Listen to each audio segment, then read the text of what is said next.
Trying to Indigo kids They're are trying creating to the new NWO. They need to be stopped now. If you see an Indigo kid, fucking shoot him in the head. you suspect somebody being an Indigo kid, talk Hitch to him up on a rope. Exactly. If he hangs and dies, he was not an Indigo kid.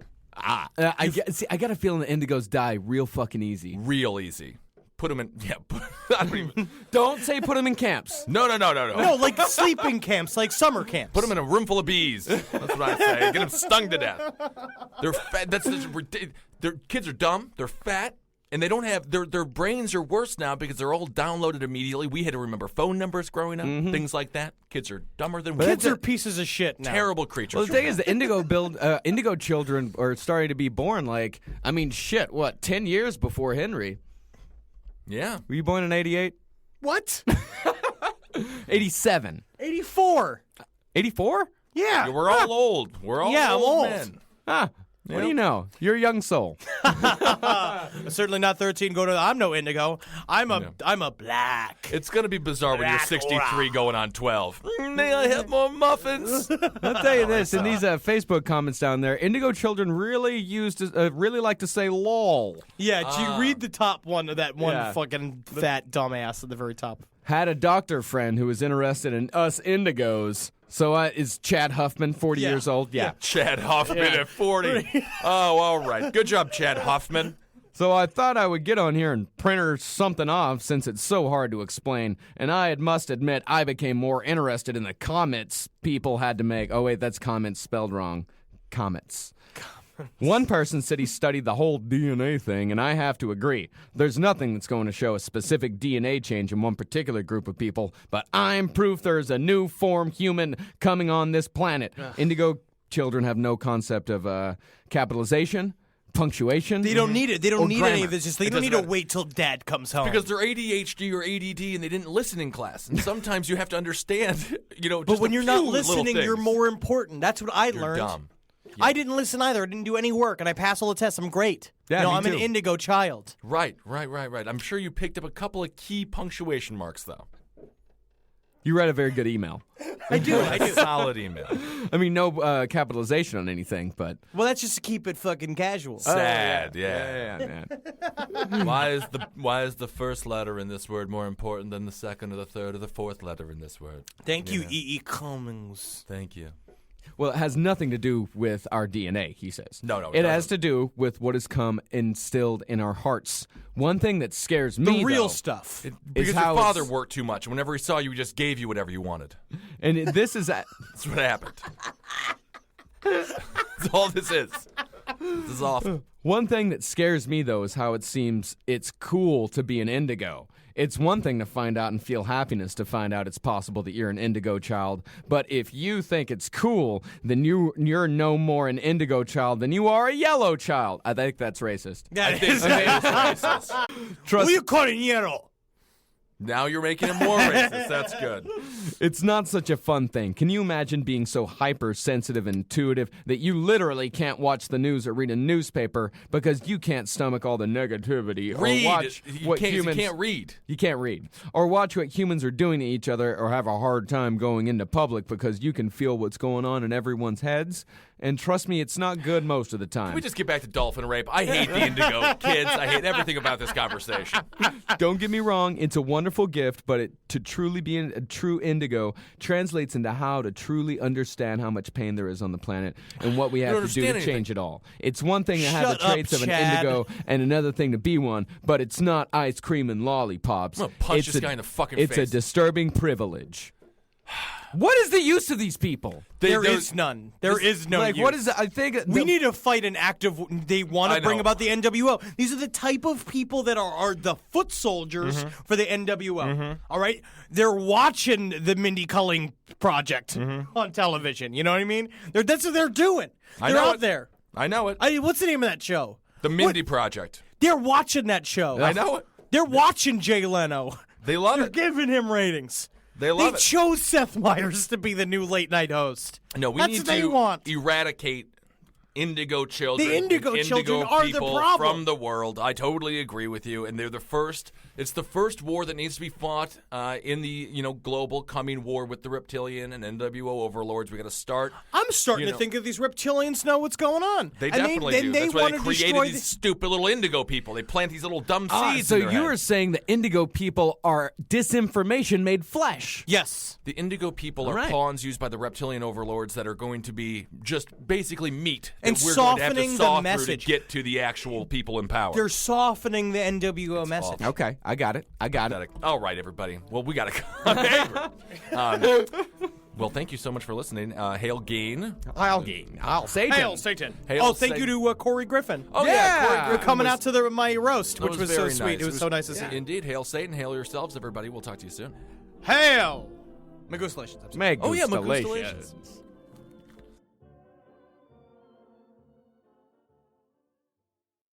There is a world as tangible as our own, impossible to see yet unavoidable to sense. A world enveloped by a seemingly unending ocean of forests. Buried deep in that forest, tucked away neatly within a blanket of twilight, lies a quaint little cabin. And in that cabin is a bunch of guys, just a bunch of bullshitter. Welcome to Sleepy Cast. We've got the Pussy Spectacular Okay, tonight. for Christ's sake. All right. Here we have the man himself, the gross gorilla boy. What do you G? You got Zach. Wow, what a big penis everyone says. Guys, stop. I get it all the time. I'm getting sick of it. All right, stop bothering me. I'm trying to make groceries. You got Niall. We got here. Niall here, guys. You know it's me. That's the guy. We got Sabrina. We also got Whatever. Nikki, Ego Nikki Raptor. Max. Nikki Lex. The Yeah. Cat Partridge. Also same known thing. as Ego Raptor. Yes. Biggest fan. So today we're going to be talking about apples.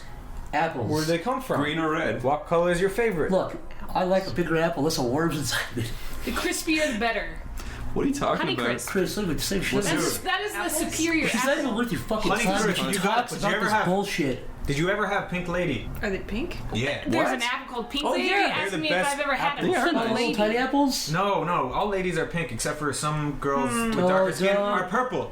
Down there. Careful now. You know that though. It's a fact. What? The ones with the brown nipples, they always have brown kind of purple. It's called ashy, dude. They have ashy pussies. Excuse me? It's ashy. That's They a little got, they bit- got big, and it looks That's like too- someone. that's too It looks far. like someone went to a bar, collected all the ashtrays, and just dumped it in their We were pussy. talking about apples here. What it looks like is they were standing on a truck or whatever, and then the car crashed, and they flew off the top and landed on their pussy in the desert and skated around for a bit on it. It looks like That's they were gross. cooking something in the stove. It just briefly fell up to the pussy, hit the stove for like 4 seconds, and they came back. They jolted back as the pussy hit the stove. You know what I'm talking about? Burn old pussy. We know what you're talking about. Us Nikki, ladies show over us that here. burn pussy. Show us that burn pussy. Show us that burn pussy. Also, there's Granny Smith apples. Yeah, what about those apples? Apples, huh? There's green apples, there's yellow apples, there's red, there's a mix. Yeah. I would seriously say, honestly, no goofing aside, a big red apple's the best. A big crunchy red apple. Have you Yeah, heard? Not those pussy little, like, kind of red apples that are circles. I'm talking about the big cartoon apples. The ones with the like. Those big crisp fuckers when Yeah. you bite into them. Speaking of apples, you had a story? You mentioned apples about what was it? I have an apple story? Zoe's Grill or something. There's something to do with apples. Oh, yes! And the Very good guy- segue, yes! Yeah. I was with Was that Jeff. intentional? I was with Jeff. No, it wasn't, for real. I was with Jeff a couple weeks ago, Johnny, Utah, and we were at this place called Zoe's Kitchen, and I got like a chicken salad, but there was like one piece of fucking chicken and a million apple slices, and they were green apples, and I used to like green apples, but I don't like them that much. So I picked them up. I was like, I'm just in the mood for like a chicken salad. I was really hungry. Just wanted chicken and fucking lettuce. And the dude walked over who like cut the apples, was like, what, you don't like apples? And I was like, he was like, he took my tray of apples and he threw it away. What? Wow. I've never had somebody fucking hector me personally about not eating. I could buy the food and throw it all away if I want to. Like you were Was he at your angry? table and he yeah, walked he was over like, and snap, took he it was away. angry. He was like snobby about it, but I can do whatever the fuck I want with my apples. Zach, if it makes you feel any better, I didn't know that story, but today I pissed off the Zoe's Kitchen workers because Zoe's Kitchen is right beside the Wawa's. What And is Zoe's Kitchen? It's like this a fucking grill. prissy, Pretentious. gluten-free health shit.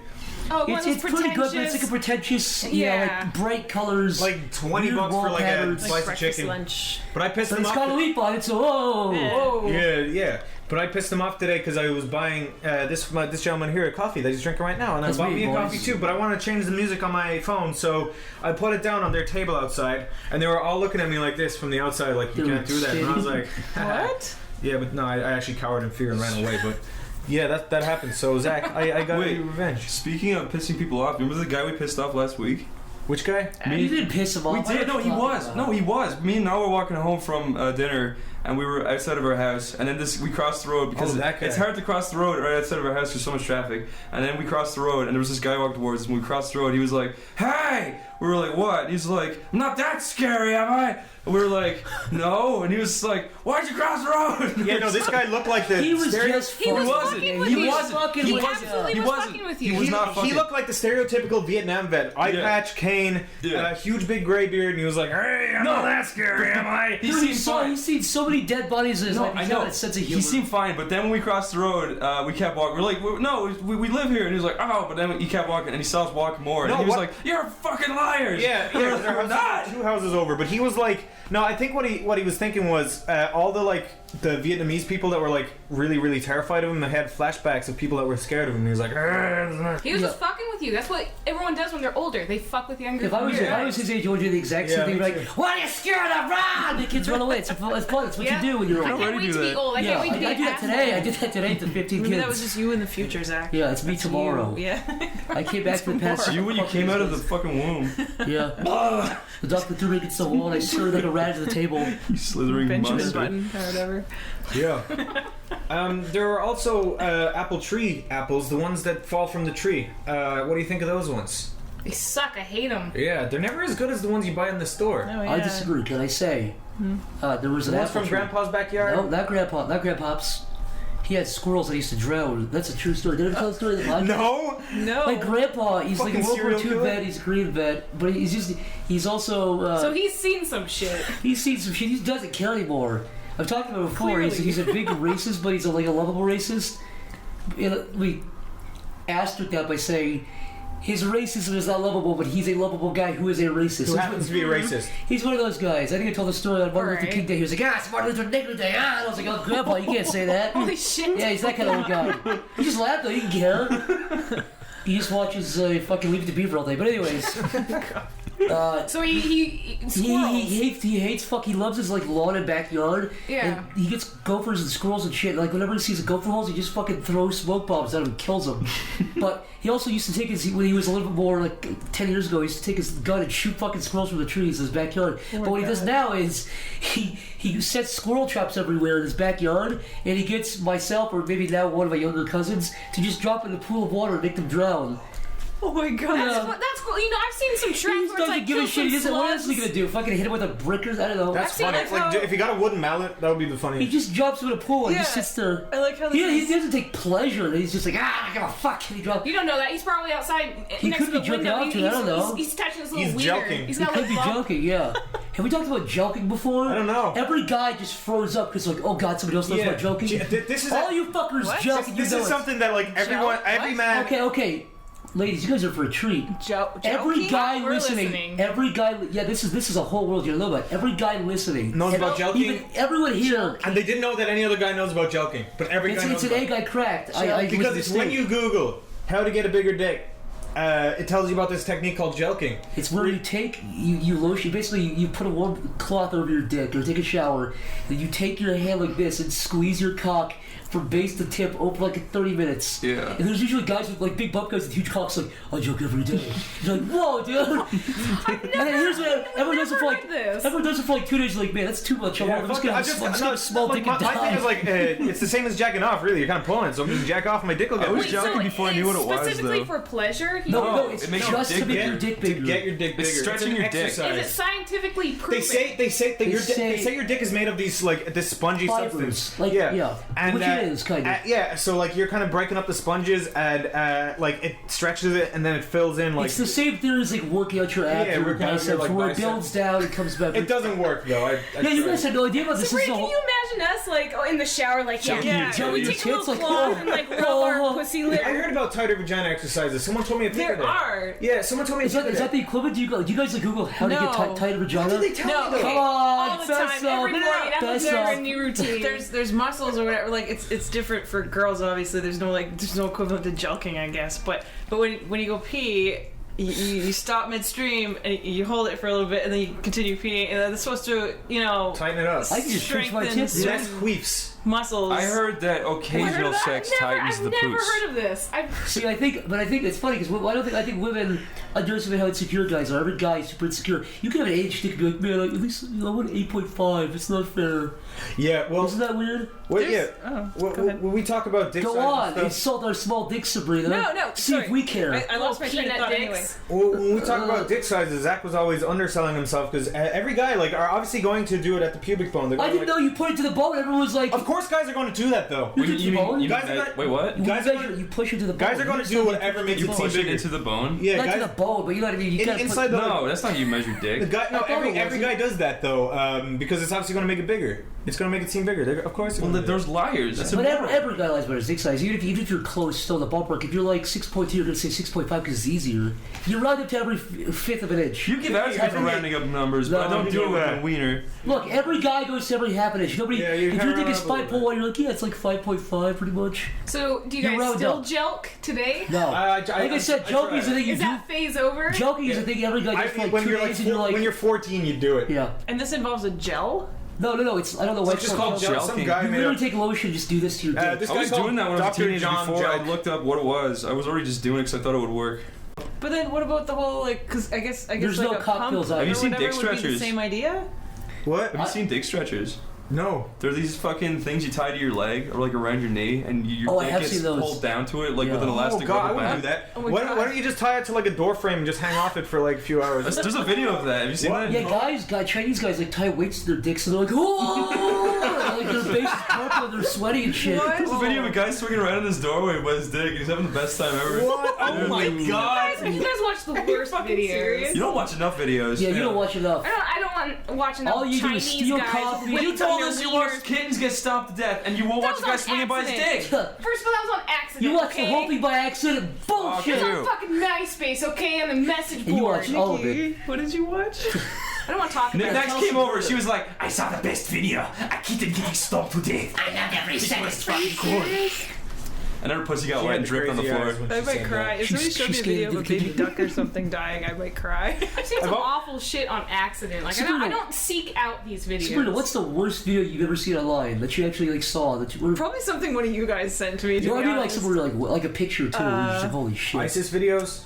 Yeah, probably. I mean, I don't know. Did Chris send you a beheading video? I do not send beheading No, videos. but you guys send me some pretty weird shit. You're a like little shit every stir. time I You get ever a seen link. like bad stuff though, like No, people no, getting it's never killed. like I've never sent horrifying. anyone that kind of shit. I showed Shadman the fucking Bjorkstock guy last night killing himself, and Shadman was getting a kick out of it.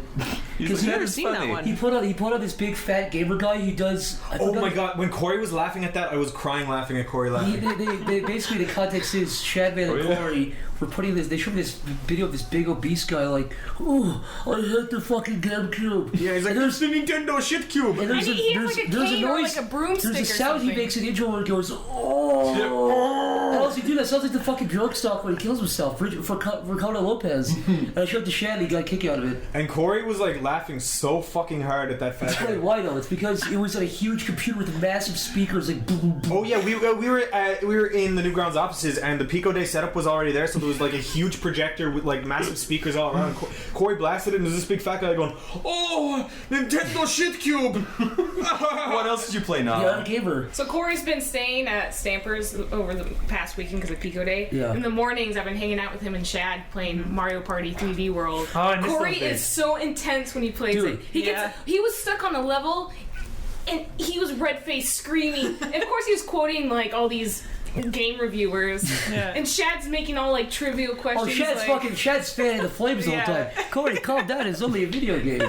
Oh, Shad loves to do that. You know, it was funny. There was, like he was playing. I woke up to him screaming one day. I was like, "What the fuck?" And I walked out. I was like, "Corey's dad must have died or something." And I walked upstairs and he was playing Sonic Adventure 2. That's like the funniest. Like that's Corey. That story. He used to keep Chris up at night because he'd be screaming at Team Fortress 2. Oh my Yeah. god. Well, the funniest thing Corey ever did was he let a piece of fruit rot in his room. Yeah. And fucking. Oh, God. And then it gave birth to all these maggots, right? No, this is the best story ever. So Corey let this piece of fruit rot in his bedroom. Back at the old house. And then these maggots crawled out, like fucking millions, They were all over the millions. ceiling. Were there a bunch of flies They all around poke the evolved house? into moths, little tiny moths. Oh, And no. then every day, I heard Corey slapping the wall, going, "Oh, I'm sick of this!" It's like, Corey, remove the fucking rotten fruit, you idiot. Yeah, he'd still keep the fruit in there. The whole house was covered in maggots and moths. There was one point where I walked into his room and there was a blue bottle. I was like, "Corey, this bottle been like 4 months." He's like, "Oh yeah." And he opened the lid. I looked inside and there was like 4 inches of dead flies. There was a fly holocaust. shit. And I was like, "Corey," he started laughing. He just left it. He left it. Yeah, but every night he was slapping my He wall was like- to kill flies on the wall. I was like, Corey! Also, Corey's bedroom had like glass shards to the ceiling because it was an Yeah. art house, and they used to like sporadically just fall onto the ground, like almost impaling me. Be like, "Oh," He'd be like, That is fucking and frightening. just like, "Oh," like right beside him. Didn't that like jolt you out of a sleep at some point? Where you were Yeah, just I like, thought "Oh, shit, someone we're threw a being brick through the broken into." room. I thought Yeah. someone, and I And woke up Chris Zach. ran away and he was like, "Whoa!" I was like, "What the fuck?" I was like still like dreaming. So I was like, "What?" Because Chris was standing over me. He didn't turn my light on. It was like a shadow of Chris going, "Oh no!" I was trying to process what the fuck was I thought happening. someone was breaking in. I was like, Zach, did someone break in? And he was like, what? For me, it's not when I'm waking up. It's when I'm going to sleep. And Yeah, you're, me like too. you're No. kind of drifting off, and it's really dark. Yeah, me and then you too. start seeing like almost like shapes or I'm whatever. the same Oh, I way. get I that. hate when you're about to fall asleep and you get sit that back up. jolt. Like, And you're just like, Do you ever dream of does that ever coincide with like something you're thinking of? So it's like you fall down a stair, or like a door hits your face or something. And Yeah. you wake up. Oh Yeah. yeah. Oh my god. I had one that scared the living shit out of me. It was like one of those like outer body experience. Like it's like sleep paralysis. And I was Yeah. like outside my body, and I went outside my bedroom, and I was like, I can like experiment. And I checked my bookshelf, and I was like, I can see what order these books are in. So when I wake up, see if it was real or not. And it was in that order. I was like, "Ah!" when I woke up. But then I was like, I must have been like sleepwalking or some shit. I don't know. have you ever Yeah. I fallen got out of the bed while you're sleeping? Like you just fucking turn Yeah, oh, over yeah. and I'm fall worried on about your it. I'm face? such a klutz. I'm like the worst. When I was in Spain, I did that. I smashed my head off the floor. It I'm was always like really paranoid when I'm That on a, explains a lot. I'm always Yeah. very paranoid when I'm on a bunk bed that I'm gonna fall off the top bunk. Yeah. I'm always super paranoid that I'm Yeah, but then when I'm on the bottom bunk, I always think the guy's gonna collapse and crush me Yeah. to death. You know, like do you Sandra. remember when we lived at the old house? I had that bunk bed that was too close to the ceiling. that Chris was the idiot, bought a bunk bed without measuring it. Yeah. The fucking top bunk was literally, you had to crawl. You I had to like remember squeeze that. into It it. was So like I woke a up. sandwich. I woke up to Yeah. take a piss. I was like, bam! I Yeah, yeah. Oh god! I was about fuck. to say that. One time I woke up from a nightmare up there, smashed my head off the roof. That's good thing to wake up to. You're like having scared you. You smash your face immediately. You could like stand underneath that bed, like Yeah, but the comfortably. top bunk was like you feel like you were in a coffin or something. Yeah, It's yeah. awful, Yeah, it especially was if you're so fucked That up. bed was the best for recording only plays though. We used to just like there was like a mattress and we used to like lie in there with a mic dangling from it. Yeah, it was cool. It was real fun. It was, It was a good little thing, yeah. It was a good little setup.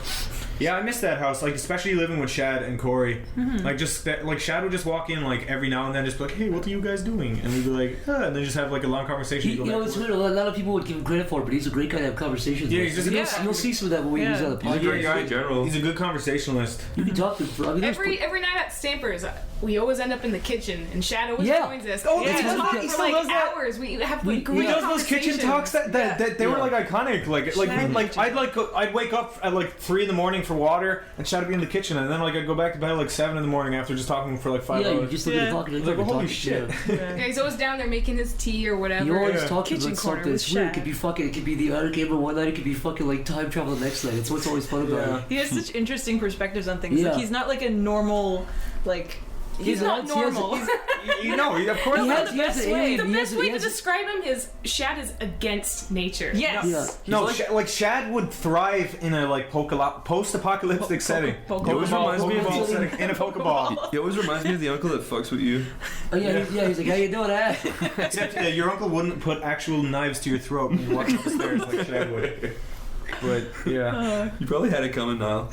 Yeah. he did it to you, and you started crying. Remember? Oh yeah, I Like, screamed. wet your pants. I don't want to die. That's what you said. Just piss off your legs. That was blood because he cut my dick off by accident. Gross. Nikki, is this your first time in Philadelphia? Yes, it is. And what do you think? What's the difference? What's A lot of black guys jaywalking, let me tell you Does that make you horny? I saw a video of a guy in Seattle, a black guy, jaywalking and got shot by police.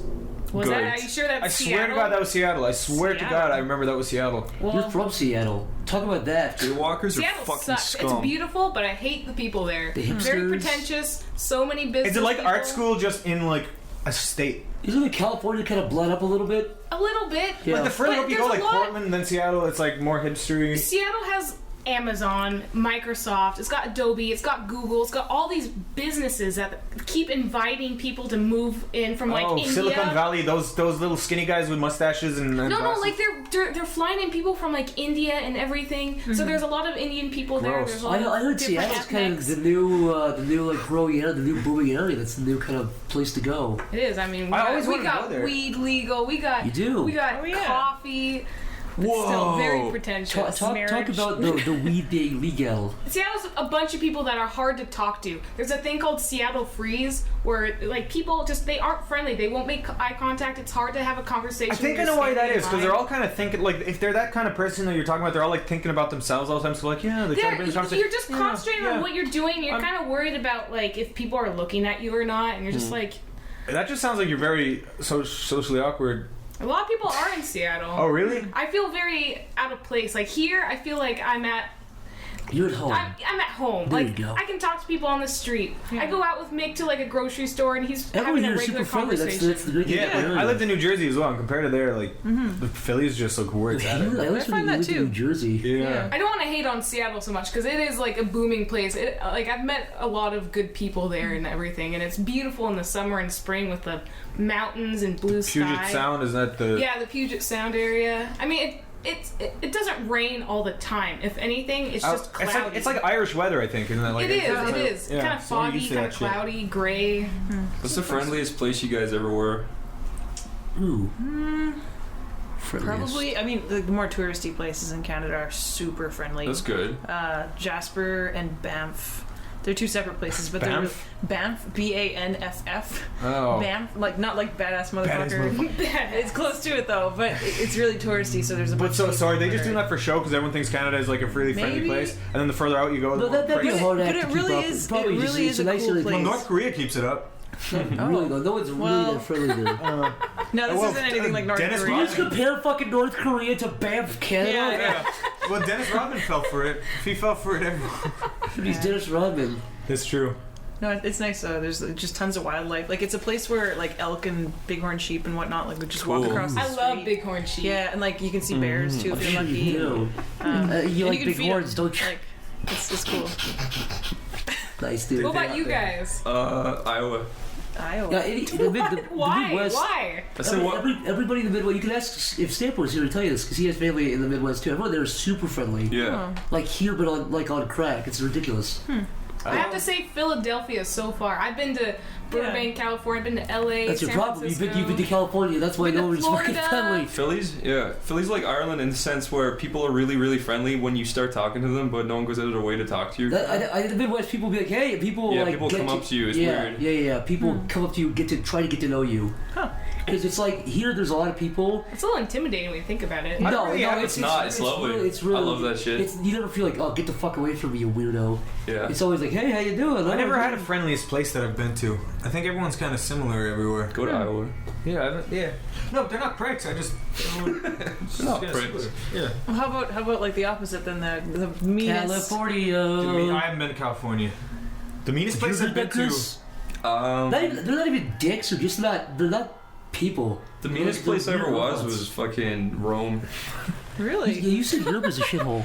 I didn't say Europe was a shithole. Like, we said France is a shithole. Italy was a shithole. No, I said the places I went were shitholes. So I guess those are the tourist I went to spots, though. Paris. You know what it It probably was is? not nice. You know what it What? probably was? I liked Paris. Really? I think it's because the people who live there are like, fucking tourists, Yeah, no, I don't blame them. motherfuckers, you know? You can't blame that. I But feel like if you go to a touristy place like that where the tracks they're all also foreigners- full of like fucking thieves and it's like Paris, smoggy. yeah, you're gonna and get pickpocketed. fucking- We also went to, God, we were, I think it was New York. If you go to Times Square, Yeah. there's a lot of people people like. Yeah, that was. There was a black dude who was like, "Hey man, check out my album." I was like, "Oh," he gave me his album. I was like, "Sweet man." He's like, "Yeah, can you give me some donations?" I was like, "No," and he grabbed it back. He was trying to trick me into buying it. Dude, What an no, asshole. he didn't even grab it back. He was like, "Give me money." It's like, no, and he's like, "Give me money," and he was trying to like make you keep it, but give him No, money. he gave it. No, he pulled it back from me. Did he? He didn't do took that it with back me. from Dude, I was But- like, I went to the Rocky Steps where they're like Rocky, you know. I where was everyone's there up. recently. Yeah, and I went there with a friend, and like this guy came up to us like, "Oh, you're a lovely couple." We weren't even a couple, so that was a Rocky statue. And then we went to the Rocky statue, and he took a picture, and I was like, "What? I don't even care." And she was from Philly, so she was like, "Yeah, I like live here, but whatever." And then like he was like, "Here, no, come on, give me a tip. Come on, I'm homeless. Give me a tip." Like he just expected. He wasn't even giving me eye contact. He was like, "Here, yeah, tip now. Give me money." I was like, "I didn't even want this picture, you dick." You get those fucking vultures around touristy spots. And Yeah. people are like, Yeah. "Oh, I'm in Philadelphia. There's the Rocky Steps." Yeah. You know. Yeah, I know. I feel like you And then, like everyone that was jogging up those Rocky Steps, I was like, "You motherfucker." It's just like the people that you ever see those pictures of like 100 people next to the Eiffel Tower. They're all, but they're not like. Oh, the Leaning Tower of Pisa. Yeah. Yeah. So not the Eiffel Tower. I love that. But there's also one with the Mona Lisa.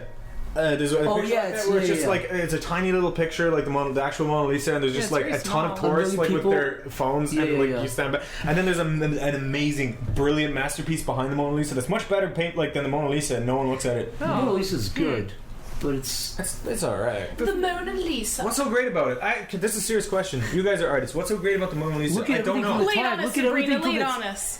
Mona Lisa. Everyone's amazed by the weirdness of her smile in the picture. It's also the fact Because he that fucked up her smile, so like it's people also are the fact that from the year game, dude. Look at everything else with that era. No, it was great. It was like creepy people like Renee- screaming no. and dying. Renaissance rats art was around them. amazing, dude. I'm saying a lot of art from that time. That's why it's impressive, though. It's like it's hundreds of years old. Yeah. It's hundreds of years old. I know, but what Niall's saying is there's other pictures that are better. Way better. From the same time. From the Yeah. same, dude. I'm That, sure there are, but it's still. I mean, it's also done by a famous artist too. He did a lot of other stuff. yeah, but like It's the guy behind it. If that was the one of it, wouldn't be What famous. always impresses me are the fucking statues Yeah. that Yeah. they make Yeah. out of Yeah. marble. Yeah, and it looks like they're cloth. so perfect. I've always thought about like, man, could you imagine doing that? It had to have happened. Just doing one Yeah. of those and fucking up. Like little subtle on the things. fingers, Just on having the fingers. having the finger fucking knock Dude, off. Michelangelo's David has like a hand bigger than the other, but no one notices. Yeah. and his wiener's tiny.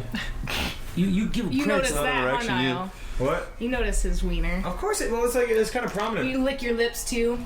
No, but I don't know. I think Dude, like, we're talking in, about in, art, in the guy's defense, you know, if you were gonna show your penis, you would inflate it a little bit, right? Yeah. That guy just stands still for like 7 hours, so fuck you. That's true. that guy had it was right cool to you, asshole. Yeah, and he probably like did the dick last. Yeah, he was like, oh, Do you think dude. Michelangelo would have been like, "Oh, I'll give you a good dick"? He cannot keep a chub up for like 7 What hours. if? Yeah. What if David was being kind of a dick that day, so he made his wiener smaller? Yeah, fuck you, Or man.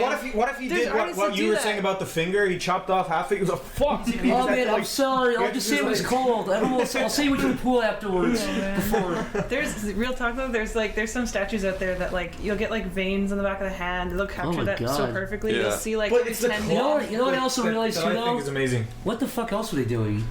That's what Yeah, they that's did. They true. just sat there and chiseled for because then you would do that and That was- die. that was fun. What else could you do back then? Yeah, they didn't have fucking Get the DS. Black Plague. You 3DS. can make apple pies. What's the best museum you guys have been to? I've I went been to to the a couple. I went to the Getty Museum in California. I went to the Museum of I Natural went to the History. Spaghetti Museum. You went to your I girls went to the Museum of Spaghetti Natural Factory History in last New York. night. Really?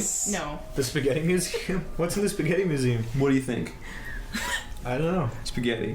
Oh, serious? Severed heads, screaming severed heads. There's one that I went to by this artist called Ron Muick who does like grotesquely realistic huge things like there's one that it's just a giant baby. It's the size of this room basically, and it's just hyper Oh, realistic. Oh yeah, that thing. It looks like a real giant baby, and it's like all just like fresh out of the womb, I guess. And just, You're all getting Zach slimy Horny over looking. there. So I Yeah, you I crossed did, your legs. I did anatomy in med school, so like there was this guy touring around that he had cadavers and he put them in all different positions and stuff. And, Body World. Yeah, I Body went to that. I went to that when Body he was World? touring. Yeah, Can I tell a quick story related to that that? was disgusting. There were advertisements all over New York when we went there. I saw that. Yeah. No, wait. It's a because you're talking about. You know what I'm gonna say? Wait, what? The Dunkin' Donuts. There Oh, was- that, there was yeah. Dunkin' Donuts. We went to Dunkin' Donuts and there was like these disgusting, like real human, like corpse faces on them.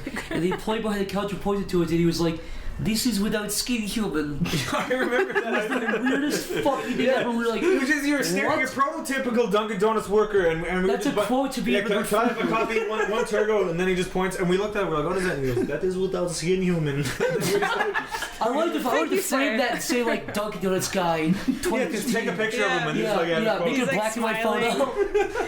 Dunkin' Donuts guy on the skinless human. Thanks, guy. that is without God. skin human. I had no idea what that was before you pointed out Dunkin' Donuts employee. I Wasn't forgot about that. Wasn't that in like every Dunkin' Donuts we went It to? was everywhere. It was everywhere. It was Why- all over New York. that is so off-putting for a fucking food like, Yeah. food and Why coffee. would they put that? Like, there? I It's like a guy like screaming till his Yeah. mouth is open. Like I was His gonna, muscle tissues. I was everywhere. gonna get like a fucking like chopped up meat fucking burger. I was gonna get a raw piece of chicken with like really stringy. And I couldn't do it. after that. yeah. Did you say you actually went to the exhibit though, or like the? No. No, yeah, No, no. but that's I the did. story related to that. I did. Oh, do okay, that. go. I've always wanted to do it. Didn't you bring us to the Rudder Museum or whatever? Remember you? Oh yeah, the Mutter Museum. What was it called again? Where is it? Mutter. Yeah, that Mutter? was. Yeah. Where's it located? In Philly. It was downtown in Philly. Yeah, it was like all the. like- It's like Ripley's Believe It or Not with all the oddities and weird. It's kind like of kinda people cool. with fucking bullet holes in their Deformed, brains. Oh, the deformed. Yeah, it's very. How was it like a big museum or? Nah, it's like a 10-minute thing. smallish, but it's still really cool. Like every single piece is like some weird historic, like almost like obscene. Like for one, do you remember the colon? No. That was like the size of yeah, a huge. sleeping Yeah, bag. yeah. Whoa! Sorry. It was a human colon that they had preserved There was somehow. like a fucking giant It looked skeleton. like there were kids stuffed in it or something. It was just like That is weird because I went like thrifting the other day in the Philly city. I was going through Find a thrift colon? stores. They're all normal. I was like, yeah, there's bullshit junk I don't want. And then I went into one of them and it was just normal. And then in the back room they had like jars with heads like Futurama in them and shit, and like fucking fetuses that are attached to each other. Cool. what? I'm like, yeah, and like little pig heads and stuff. I was like, There was a kid in the Mutter Museum who is like a corpse of a kid whose muscles turned to stone. Oh, I heard What? about this disease. It's like when you get What? a bruise or something, right? Yeah. When you get a bruise, it turns to rock. did you Is hear it about that? Did you hear about that Not kid? literal rock. Did you hear about that kid who died in the 1920s? I think she was 5, and her dad was so devastated he wanted her to be preserved forever. So she's still preserved, but her eyes still open. Yes, I've heard about that. Isn't it like South America? I don't know, but at one point at every day, her eyes open and then close again. Yeah, I've heard about it. It's It's creepy. probably some guy taking a stick and fucking opening him. No, I think it's like something to do with like her muscles are still intact. so they're, like, There's no way her muscles. I've heard a lot toddler of, inside and he I've heard a opens lot of with his different fingers. stories about like corpses being like super preserved or something. Would you guys ever get frozen cryogenically? You would, Zach. No. Me and Zach talked about this. This thing, Burn here's me the up, throw me problem. away. Cryonics, right? People actually get frozen. This is a real thing. But the way they do it is like, basically, you sign up for this thing when you die of like cancer. There's a couple problems. The biggest problem is first, if you're in a different state, like there's only a couple facilities in the U.S. So if I died here in Pennsylvania, they'd have to come out. I'd be dead for like a day or two before they can actually do it. What they do is like, if you live in the area, say you live right next to the place. I watched a documentary. This lady died. They pulled her over immediately, iced her body down, started pumping her chest again to keep her blood flowing. Mm-hmm. Started giving her chemicals so she could be so she preserved. doesn't get rigor mortis. So she doesn't actually start rotting. So her Yeah. brain doesn't die basically. Whoa. But it's dead, but it's not dying. Yeah. And then they do that, put her in ice, get her body really low, take her blood out, then put some kind of basically Formaldehyde. antifreeze into her bloodstream. Yeah, so Because the biggest- that's going to help. That's a, no, because the biggest issue is if you get frozen like a lake or whatever. Yeah. The biggest issue, you can survive for a little bit, not frozen, but like if you fall in cold water. But the biggest issue is if you get frozen, ice crystals form in between your cells and they expand. Oh. So even if you froze and woke up, you'd be fucking like mush, you'd be liquid. That's what I'm saying. Like, But I'm saying the biggest issue is they die and they freeze you, and the freezing process keeps you completely alive. Like it keeps you preserved completely. You're intact. But the issue is when they wake you up, you're fucking dead. you still have a brain tumor. You're still even if they can cure that in the future, you're still dead. Mm-hmm. The only way I get frozen is if they could do it when I'm alive. If I was like slow my process down. And it's still wouldn't your tissue would be fucked No, up. it wouldn't. It'd be no. That tissue's not an issue. The If issue is it's that frozen, your brain tissue is will dead. Be, no, your They have tissue to. will be fucked up. It They will be can gone. that's not even the big issue. The way they do it, That's a huge issue. here's an example. Some kind of like frogs, they can get frozen for like a year at a time, but they have like a natural antifreeze in their body. They get frozen in ice for like a year, but their insides are still going. It's like a so if you seasonal can find a way to do that, like keep your the insides going, but slow down on it. I think that'd be the way to do it. Hibernating. Exactly, but yeah, so basically sleeping rather than fucking dead and then put in ice. Once I saw on the internet that you can get a fly and put it in the freezer for like a few days and then take it back out and just if you touch it, it starts like unfreezing. When I was a kid, I put a cicada into the freezer for like 4 hours and took it out and it was like, oh god, I killed it. It was like it sort of flying around. So it freaked me out. Did you ever hear about those people who put flies on strings and put them in freezers to freeze them? That's what we're saying. Yeah. Oh, the strings though. What's the strings? But they do that. Yeah, that's so. They'll catch a fly, put it in the freezer, freeze it, then put a little string on it, and when he unthaws, you have a pet fly on a leash. That's so cruel. It's funny. Fuck flies. Like one day though. I hate flies. When I was little, I found a fly. I was playing outside, and there was a little fly that only had one wing, so it was just crawling around. And I kept it. I put it in a little jar with like dirt and grass, and it was alive for like a few days, and it died. I was so sad. I cried. Fucking! Why would you cry over a fly? Yeah, his name was Buzzy the Buzzer. Did you guys do that all? Did you like capture animals and put them like in jars and stuff in boxes? Yeah, I used to collect like worms and stuff. Oh, you were that kid. I was too, dude. I used to do like frog. I put the frog. I put a little bit. I had a gecko. Did I tell you ever find him though? Yeah. Did I tell the slug operator story?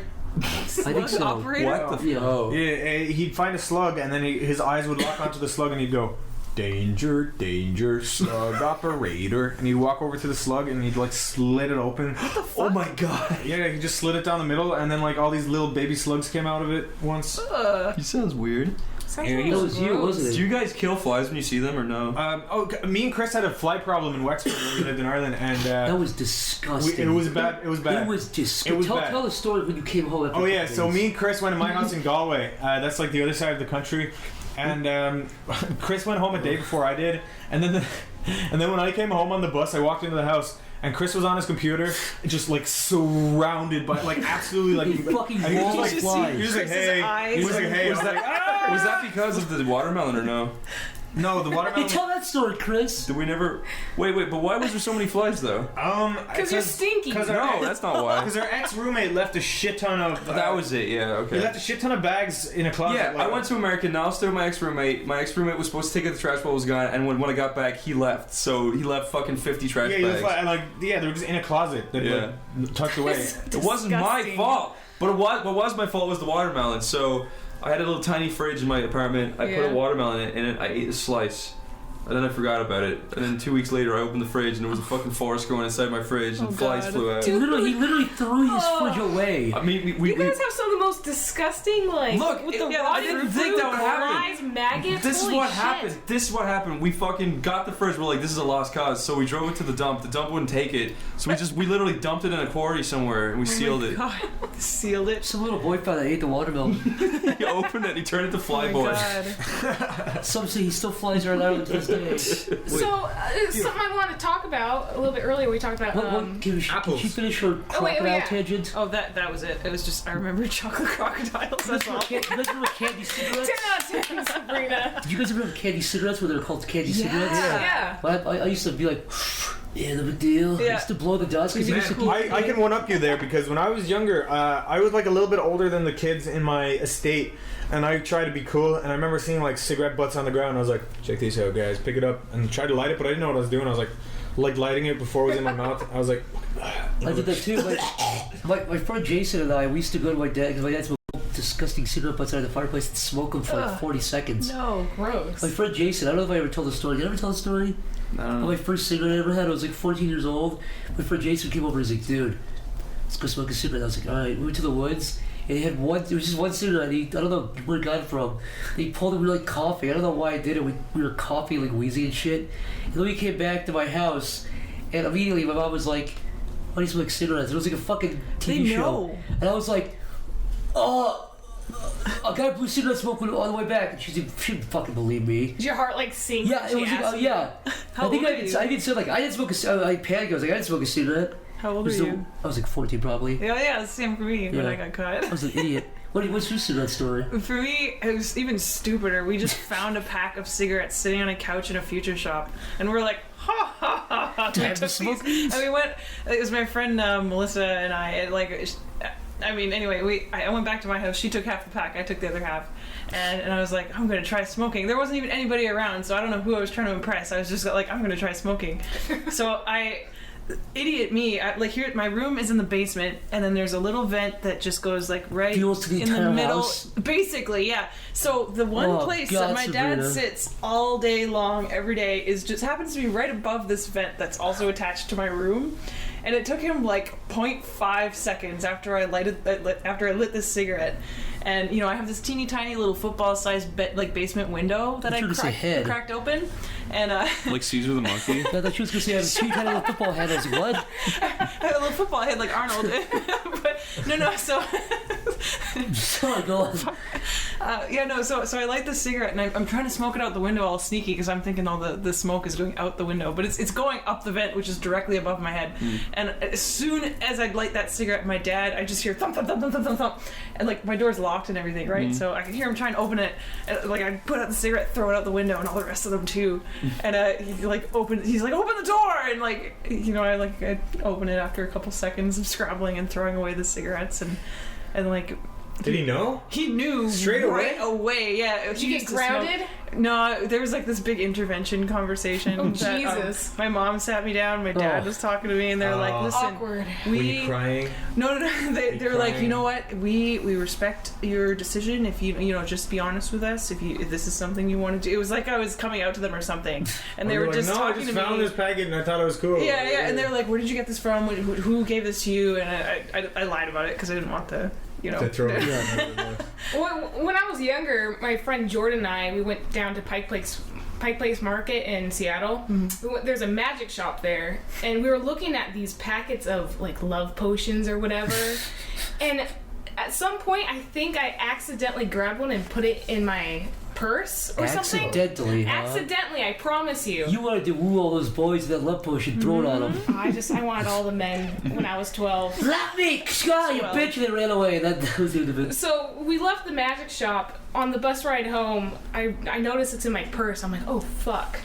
And I was like, should we go back and return it? It was only like 50 cents. I mean, it was like a little powder mixture. It was seriously probably Kool-Aid or something. Oh my god. Honestly, I have was. a story about this. And so we went back to my house, and as soon as I got into the door, my dad was standing there, and he was like, I know what you did. And I was like, what the fuck? Well, I didn't say that. But you were I was so thinking- scared. My heart sank. I was so scared. But he was talking about something else. I hate didn't clean when the that happens. bathroom before I left to the Pike Place Market. Yeah. But I swear, I thought he was talking about that love potion. That's What happened with the love potion? Did it work? Oh, go on. my friend Jordan and I, we split it. In a cup, it was like, mix it with hot water. What if you just fell in love with each other? They straight did. away? They're married. Congratulations. We are. It's all based on lies. No, it just tasted like, I don't know, like Kool-Aid. Wait, you basically. drank it? Yeah, we It's a drank drink, it. it's We're not like like, a Sprite Oh, thing. yeah, because I have a story about a spray. we thought it was all in our heads. Like, we felt like, you know, it's all psychological. Like, we're like, oh, do you feel nice and tingly? It's like, oh yeah, That's I like do when too. you're a kid, so you have like non-alcoholic alcohol. You're like, I'm so drunk. It's like that weird placebo thing, and it's Yeah. like there's no alcohol. Retard. You're like, yeah, I was just fooling. I was goofing anyways. I was in this pub called Lonergan's in Galway when I was a kid, and I was with my dad, and I went into the bathroom, and they had like, you know those machines where you get condoms and shit. Yeah. They had one where it was like not a love potion, but it was like pheromones or some shit. It was like something weird. It was like to make girls like you. And I was Like like, a cologne thing? yeah, and I was like this little fat kid, and I had a crush on a girl in school, so I was like, man. no. You're like, yeah, I could use that. I was like, Oh, dude, this is gonna no. work. Niall, Like, don't. I was like, I'm getting laid, son. My little 13-year-old. So let me get this straight. You had a thing next to a thing of condoms, and you were like, yeah. But I didn't have money at the time, I'm so going for the love. I didn't have money at the time. So the next day, I like, even though it wasn't that far from my house, I like packed my bag. I was like, Dad, I'm going to my friend's house, and I was like, this was this huge big like scheme. I was like, haha, and I like went all the way to Lonergan's, and I put in my like €2 coin or whatever, got it, and went to school the next day because I was on a Sunday, and I was on school. I sprayed it, and I was like, kind of weird, but whatever. So I put on like Axe to like. See, fucking- you canceled it out anyways. Yeah, I know, I was stupid. But the Axe ad had all women coming after you anyway, so I was like, dude, like I am actually literally going to be a pussy. Oh, you thought you just added to it. You thought it was an addition. I thought I was. I thought you were gonna be swimming in pussy. I thought like if there was an airplane going by, like women would just fall out of it and just like attach to me. Their titties right into your face. Yeah, there's like everywhere I go. But yeah, then I like sat beside this girl in maths class, the same girl, and I was like put my neck up kind of near her. I was like, yeah. And she's like, you smell weird. Well, there goes that. Dreams are fucking crushed. Did you really take that ad seriously? Yeah. Like, literally? No, I didn't. You were I a didn't. little too old for that. Yeah, 13. You would think. Yeah. The last time I took an ad literally was when I was like 6. No, I didn't take. I didn't actually take the Lynx ad or the Axe ad. It's called Lynx in Ireland. Seriously. But So you were very disappointed. I was very disappointed. Yeah. I'm She so ended up being a sorry. huge I colossal. like bitch how anyway. your brain, your first thought when you saw it was that like, wow, the cure to make anyone fuck you, it's only $2. Yeah, I was like, Why wow. isn't everybody doing Why this? do people know this? Like, yeah. Needless to say, it didn't work. How old were you? 13. Yeah. It's a bad time to fall in love or try to look for love. No, It's like the I was awkward trying to stage get. in I was life. trying to get laid, dude. Trying to get some pussy when Trying to you're get some 13? like little gash. Things are horrible until you die. Things never get No, good. things are literally horrible until like you're in your 20s, and then they're We're all kind of gonna die little less alone. horrible. Yeah, especially you. You guys are so I positive. don't agree with that. What? I think there's like a fucking what do you call those scales?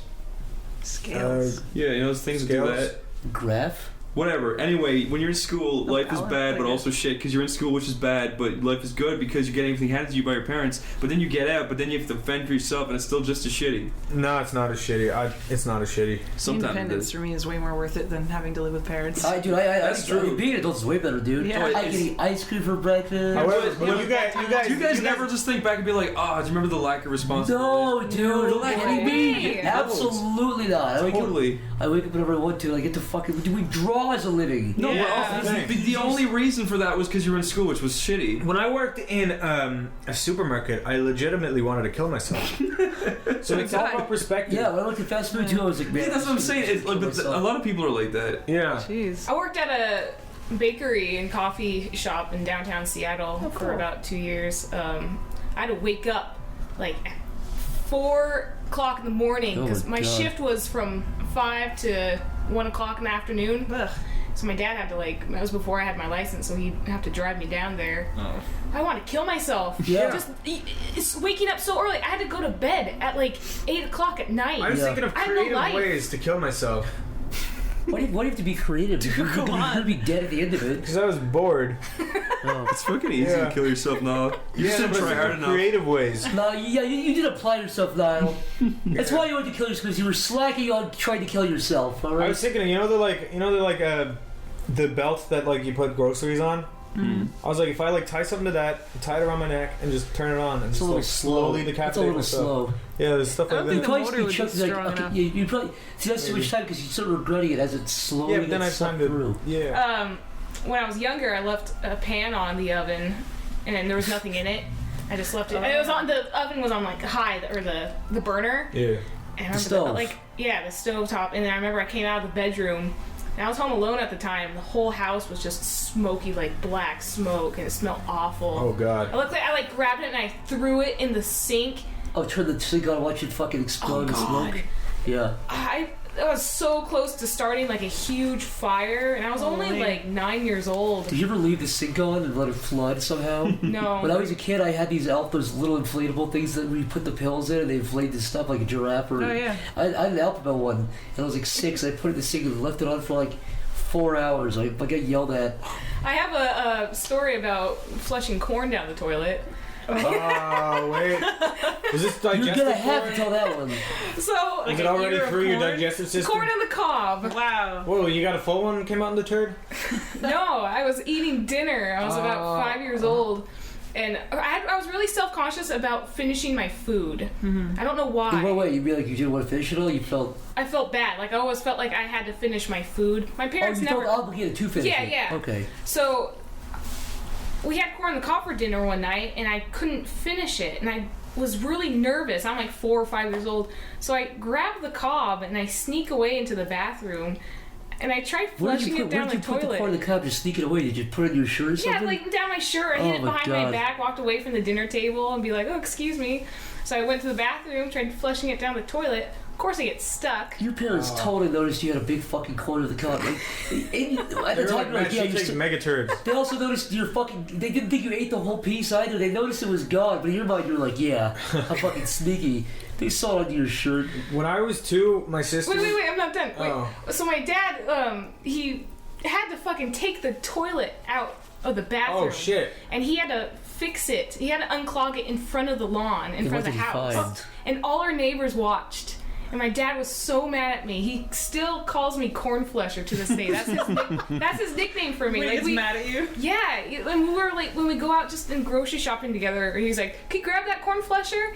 And I will never live it down. That sounds I'm really. so embarrassed. That sounds like a really mean name, just from the way it sounds. Just because also, You fucking cornflusher. by the way, it's because if somebody else doesn't know that story, they just think you shit a lot of corn or something. They think you have really girthy shits or something. Yeah. Or really corny shit. When I was 2, my sister was born, and she was like sitting in the whatever babies do. I don't know. My mom was like cleaning. For some reason I remember she was like cleaning a bathroom, and I was like, "Hey mom, I fed the baby." And my mom was like, "Oh, that's nice, dear." And then she was like, "What?" And then she went in, and apparently I shoved like tons of Rice Krispies down her throat. And like the baby, my sister was like sitting on the like floor with Rice Krispies on her cheeks, and she was like, "Oh." Kids My mom was like, Can I just tell a funny kids. story that Niall did when I was visiting him in Galway? I got one after you. Go ahead. Fucking, it was the funniest thing ever for the wrong reasons. But Niall's sister is like really, really nice and really polite and just really quiet. Yeah. And when she was walking through the hall going, "Mom, Mom," and then Niall ran up to her and started getting up in her face going, "Nobody cares! Nobody cares!" "Oh yeah, no, I just do that sometimes." It was such a dick. She's really nice. Yeah, How old is she? She's like old enough to like not I be used to treated like like that. get 2 pillows from the couch and just sing Jingle Bells and bash it on her head. And she'd go like, "Jingle bells, jingle bells." She's like, She's so quiet. She's just shell shocked. She's like the girl from Game of Thrones, the fucking the one who's like Sansa. Yeah, Sansa. She's really fucking mean now. I know, I'm sorry. What is your story? This is actually like a really, really dark story. But when I was really little, maybe 2, 3, not old enough to do water rescue, obviously. My younger sister Mel is 2 years younger than me, and I guess my mom was bathing us in the tub one day, and she just like left Mel in her little like tub baby seat thing, and I was in there too. And my mom walks away and leaves us in the bathroom alone. Oh no! For How irresponsible. for a very, very short time, right? And so To grab something, I'm sure. Just really quick. yeah. And so I guess what happened with Melanie, she her leg slipped under the little baby chair thing where it holds the 2 legs, so they sit up kind of thing. So Yeah. one leg got into where the other leg's supposed to be, and she went right under, and it basically the way that it went is the leg thing went over her stomach or whatever, so she was underwater. And I'm like a baby too, right? So I don't know what's going on. She started turning blue and yeah. So what happens when you put a baby in water? It was just isn't it? long enough that it was super serious. Like my mom runs back in, and I'm after I start saying "Mom," something's wrong with Melanie. She's supposed to be blue and screaming. No, yeah, and so Mom comes back in, and they had to do CPR and Oh, all God. that stuff, and yeah, Oh, so your sister almost died. yeah. I mean, I'm glad she didn't. Frick. "Oh lordy." So that happened. I have one final story before we get to these Patreon questions. Oh, yeah. It's related to the water. It's not nobody drowned, but when my brother was 2, we went to the pool. It was his first pool trip. And he saw a big fat lady, and he pointed and said, "Fat, fat, fat!" And he got in trouble. He got yelled at. That's a true story. That's a great story, Zach. It's a real story. That's a 10 out of 10. Oh my You're the ladies, Nikki. That was you. Oh, fuck off. Now to the Patreon questions. Chris, you want to read the first one? From Mobile Spider, Yes, that is right. do you guys have any warm-up tips before you draw? Go, Chris. I draw a square. Next. Next one. Wait, is that it? Is it just one person answering each? No one Are else we can all answer going that? around? How are we? Oh, I thought we were all gonna answer it. We're all though. going to answer that for real. I'm not going to goof like Chris over here. Look, okay, my warm-up is Square. I will draw. I don't fucking know. No, he doesn't. I'll draw for 30 minutes, and that's my warm-up. I don't know what Yeah. I'm gonna draw. I do warm-up sketches. I just try I to... do a lot of gestures. no one's a lot fucking of talking. loose gestures. No one's fucking talking. Nice. So Do it again. these fucking 2 assholes, they don't even know what they're talking about.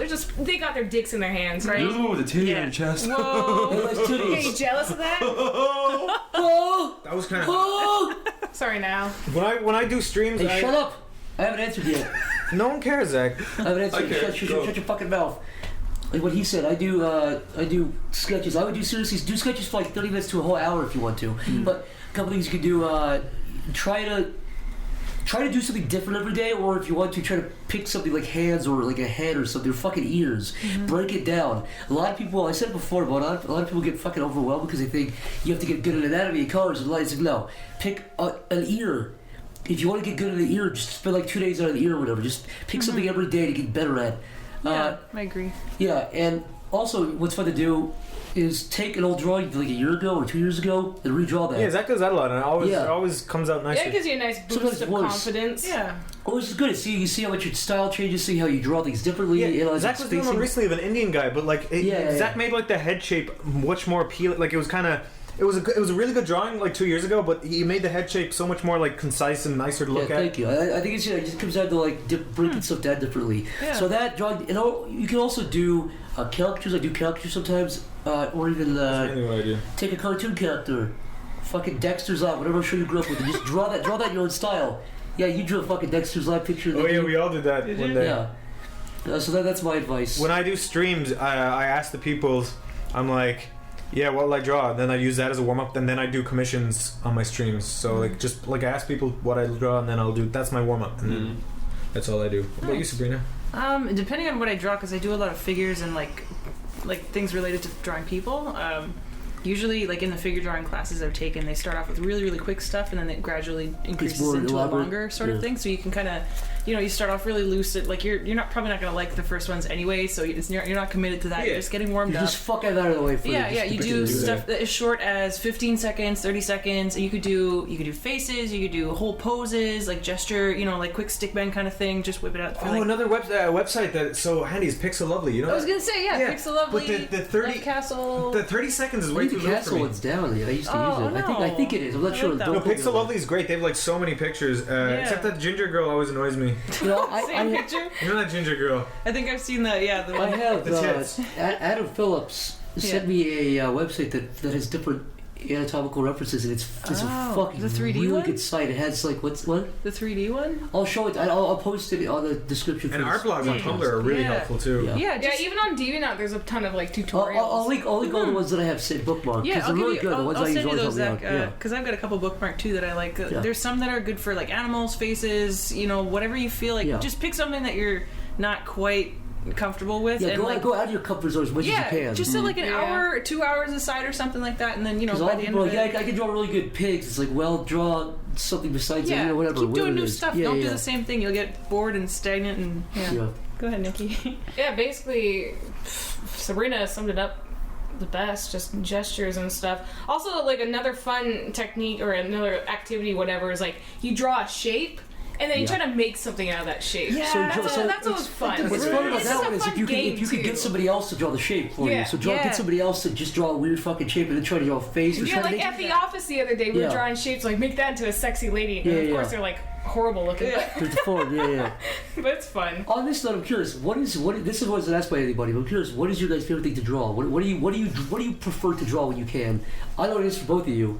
But go ahead. No, you go first. No, I'm you say curious. it. You say it. You say Let's fucking go back joke. this way. Hey, let's go back this way. Okay, you first. My favorite thing to draw? Yeah. I say it. like ladies. I like drawing curvy ladies. It's fun to draw cute things. Kind of seductive, devious looking. Ooh. Monster Girls is a lot of fun. Yeah, ladies basically. I want to get better at drawing fucking guys. That's one weakness of mine. Yeah. You go, Sabrina. Just look in the mirror. Ditto. I just try Look at your big man. Chris, you're on thin. You're on fucking thin ice over there, mister. You better fucking watch yourself tonight. It's funny. Chris, you better sleep with your hands over your throat. I don't know. I like drawing boobies and butts. I like pinups. Oh, I'm gonna come. Oh no, okay, no. I have a story. I have a story about the pinup thing, but I'll save that for another one, I guess. But yeah, obviously pinups, like Yeah. figures, female figures. You're like you're like 60s. You're like 60s diva girl kind of style. Like Yeah, those, like yeah. those, I love that I like stuff. those a 40s. I lot. think We're that's like- 40s. That's Yeah, like, it's you know, like 40s. Coca-Cola That's what- adverts in the Yeah. 40s. That's where like you're World still War kinda II kind of stuff. But Yeah. I actually my favorite pinup artist ever is Gilles Elfgren or whatever. He's like 60s pinups kind of thing. Like his paintings are like half the stuff that I do are You should just based seriously on. do a calendar of I that. want to. If I had time. Where do you go for like references? You said what's that website? Pinterest now. Yeah, they have- surprisingly. I think one of my got bookmarks is lots of Pinterest. I think it is. Yeah, I think one of it's them is. actually like Cat Fat recommended it to me, and I started actually looking Cat for like. Fat Newgrounds. Shout out to him. Yeah, Great Very animator. talented animator. Sean, his name's Sean. Just learned that the other night. Great guy, very handsome. Yeah, he just. Didn't need he's- that last part, but alright. Well, me, it's true. Right? I'm just putting it all out there. No, yeah. Pinterest is good for like if you make one specifically for art, you can kind of compile references of things you're interested in. Like for me, it's like pinup girls, like monster girls, like character we concepts, should- skulls, things like that inspire me to draw stuff. We should all link our stuff we use or have bookmarked. Yeah. And then Yeah. just all of us we'll make it a big fucking cluster of Cool, stuff we yeah. use. That'll help out. I hate when Yeah, people yeah. follow my Tumblr because I haven't updated it since around the time I got my tablet and all Well, you this stuff should on it. start updating it. Yeah. Horrendous. Get on that. All right, on my Tumblr. It yeah, I helps. gotta- I know Tumblr's not the best website, but it's still you can get a good amount. Well, my of Tumblr is followers. good. I love Tumblr on my one because I only follow art tutorials. So The, I Yeah. can the, always get that. the website as a platform and as what it is fine, but it's the community that's bad. Yeah. It's, Yeah, I'm following nothing that about Tumblr is like a I don't see any of that. Where do people go to find all that shit on Tumblr? Look, it happens when you start following artists and they start getting they start reblogging shit like, oh, this artist is really They good for start their fucking sharing their Is that site. where it comes opinions. from? There's a lot of yes. really good artists on there who are just maniacs. I don't who follow like, anybody. All I do, Oh, I my do guy follow- died today. Finally, it's like, all right, thank you. Go back to drawing whatever the fuck I don't you follow draw. anybody. Like anatomicalara.tumblr.com is Yeah, like always probably my good. best Yeah, reference on yeah. there. It somehow bleeds through though. It happened to me.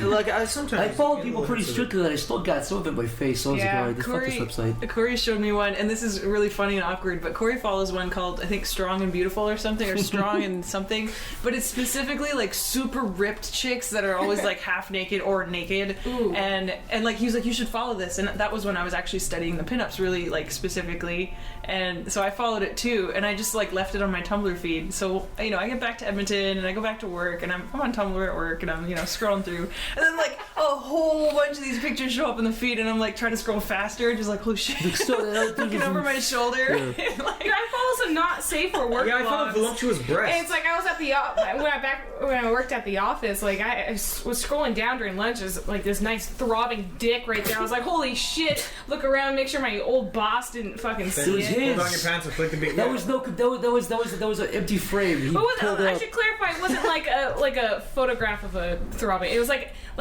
a drawing of a throbbing. It dick or wasn't a real something. throbbing cock. But the drawings are usually more vulgar because they have like little bits of cum coming down. and Yeah, stuff. they are. It's much more like Yeah. oof. Yeah, they're Oof. better. Oof. Ooh, Am I fuck, right? it's getting hot in here. Oh Jesus. Now, what's your favorite thing to draw? I just draw like people. Okay, I'm trying to moving do I'm trying to do backgrounds now too, like vibrant, colorful backgrounds. I used to do really like, what's the color palette where it's not very vibrant? pastel?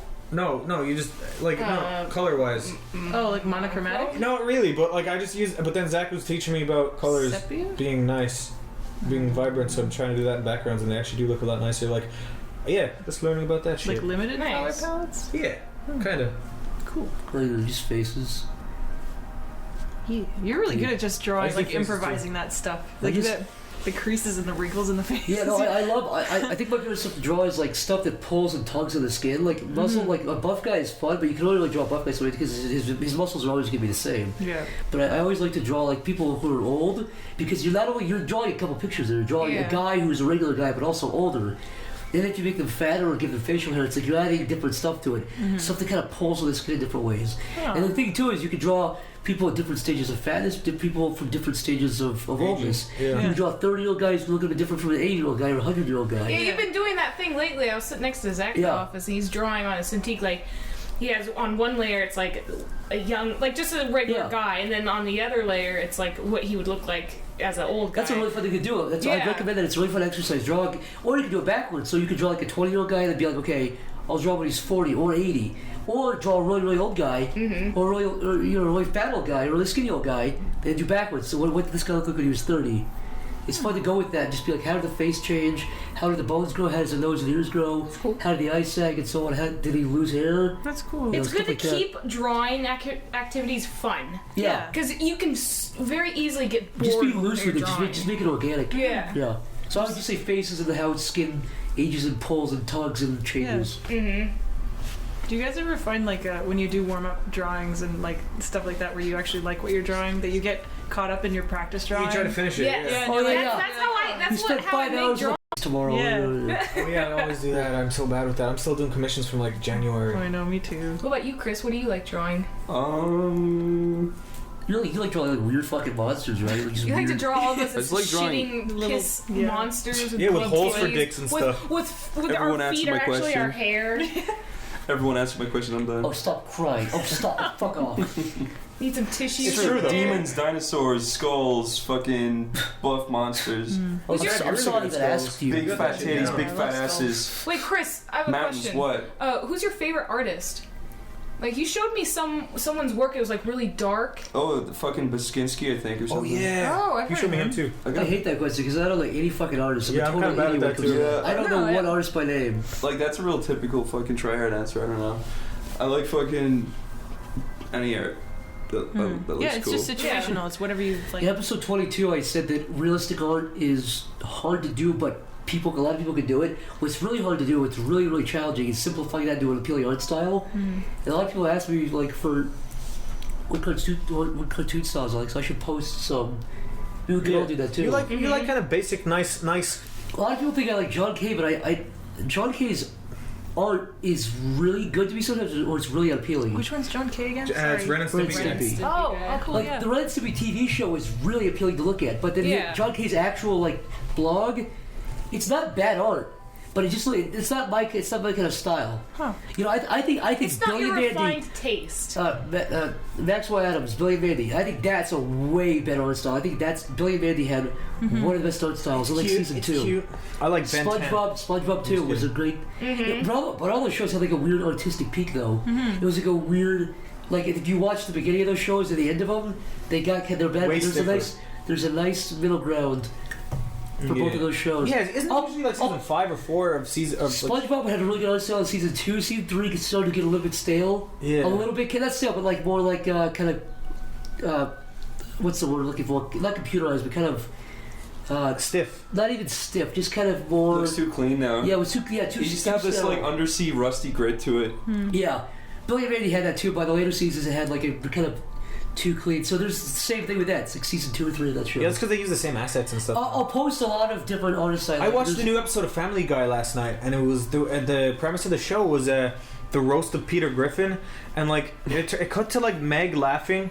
And like her shoulders weren't even attached to her body when she was like they were going up and down. I swear to God, they just like came off her body when she was like laughing. A lot of people think like it's a bandwagon. Oh, it's so easy to hate a Family Guy. But if you look at it from an animation perspective, it's seriously heartbreaking. If you go back and watch season 1, the comedy stuff I can forgive. It's gone up for 13 seasons. Yeah. You're gonna run out of shit.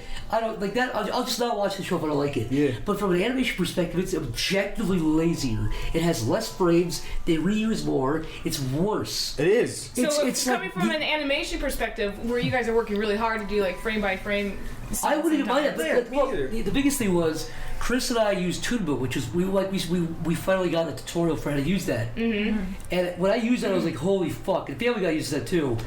So when we learned how to use it, it became way more obvious how lazy they were.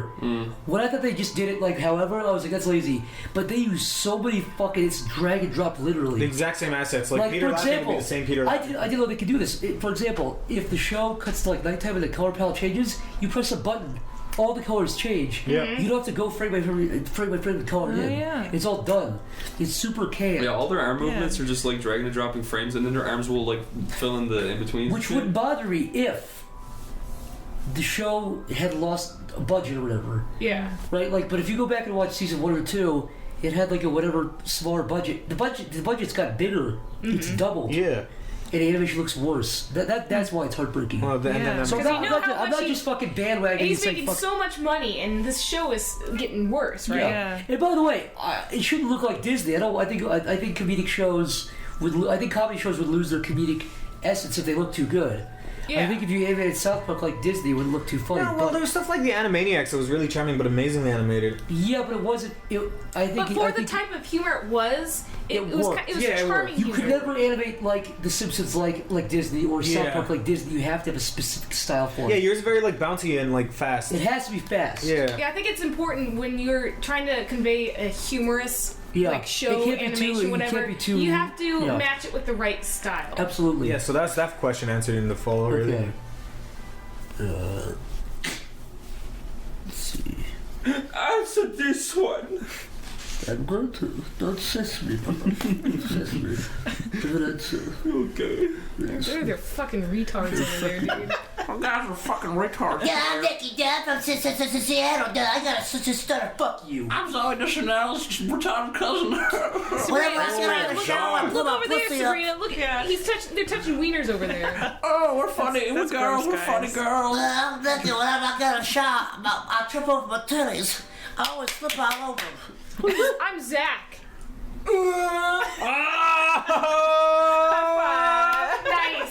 Nice. Boom. Yo, shut up. Go. Hey, I didn't give a shit when she said that. I didn't hear what she said. I didn't hear it. Because your ears are full of gross Sorry, Zach, wax. you're better off not hearing that. That was it. Clean your ears out. Yeah, you Gross. The next question from Patreon. Thanks for wasting your money. Comes from Ben Van Camp. If you could bring back anyone from the dead to be on the podcast, who would it be and why? Also, I'm gay. Zach actually didn't add that. You didn't need that last part, Ben. Zach, you coming out of the closet? Mom, Dad. Okay, Chris, who would you bring back on the podcast as I a need to guest? think about it. I don't know yet. Start with Nikki.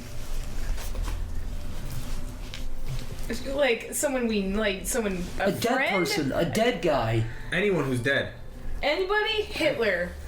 He'd be a good guest. He'd be a good guest. He'd be Oh, for the funny. podcast. Yeah, I get him. I go to Dunkin'. I get him a coffee and sit down and be like, oh, yeah. I was like, so how was the Holocaust on your perspective? It wasn't a surprise. We could have done it better. We didn't do a very good job. He kind of talked like that, didn't he? He actually had a really deep voice. Yeah, but then sometimes. Did you ever see the That dude used to fucking. He's like one of those guys at Xbox who pitches his voice down. Yo, dude, what's up? Yo, what's up, man? Did you ever fucking pussy? Did you ever hear this conversation with Hitler in a coffee shop? It wasn't. I don't think it was a coffee shop, but I think it was. It was a coffee shop, actually. You sure? Yeah, I'm actually positive. Are you positive about that? Yeah. And he was just having a normal conversation, drinking a coffee with. They some did that guy. privately without his permission. They hid behind the wall. Yeah, and they recorded it, and he was like, "Hey, what's up with the fucking Jews, huh?" And they're like, "Ah, that's stupid." I would bring back Leonard Nimoy. Oh, yeah. What about you, Sabrina? I'm just kidding. To be on this particular podcast? To be sitting here with like Sabrina with such a big family. Honestly, the most relevant and like I think the coolest person to have on here would be Ed Gould. He would be. Yeah, that would be cool. Way to bring the fucking mood down, Sorry, Sabrina. no, God I mean damn. it though. I haven't met him in person. Jesus Christ. You're off the podcast, Sabrina. I didn't mean it. I just you're No, fired. he would definitely be a guest. Yeah. Let's go back to dead puppies to lighten the mood up. Shit, I'm sorry. That was the question. What do you want? I'd bring back my I'm just mom. yanking your titties, Sabrina. Stop. He's just twisting the nips here. Stop. Zach, go. Who's a dead guy? There's plenty of them.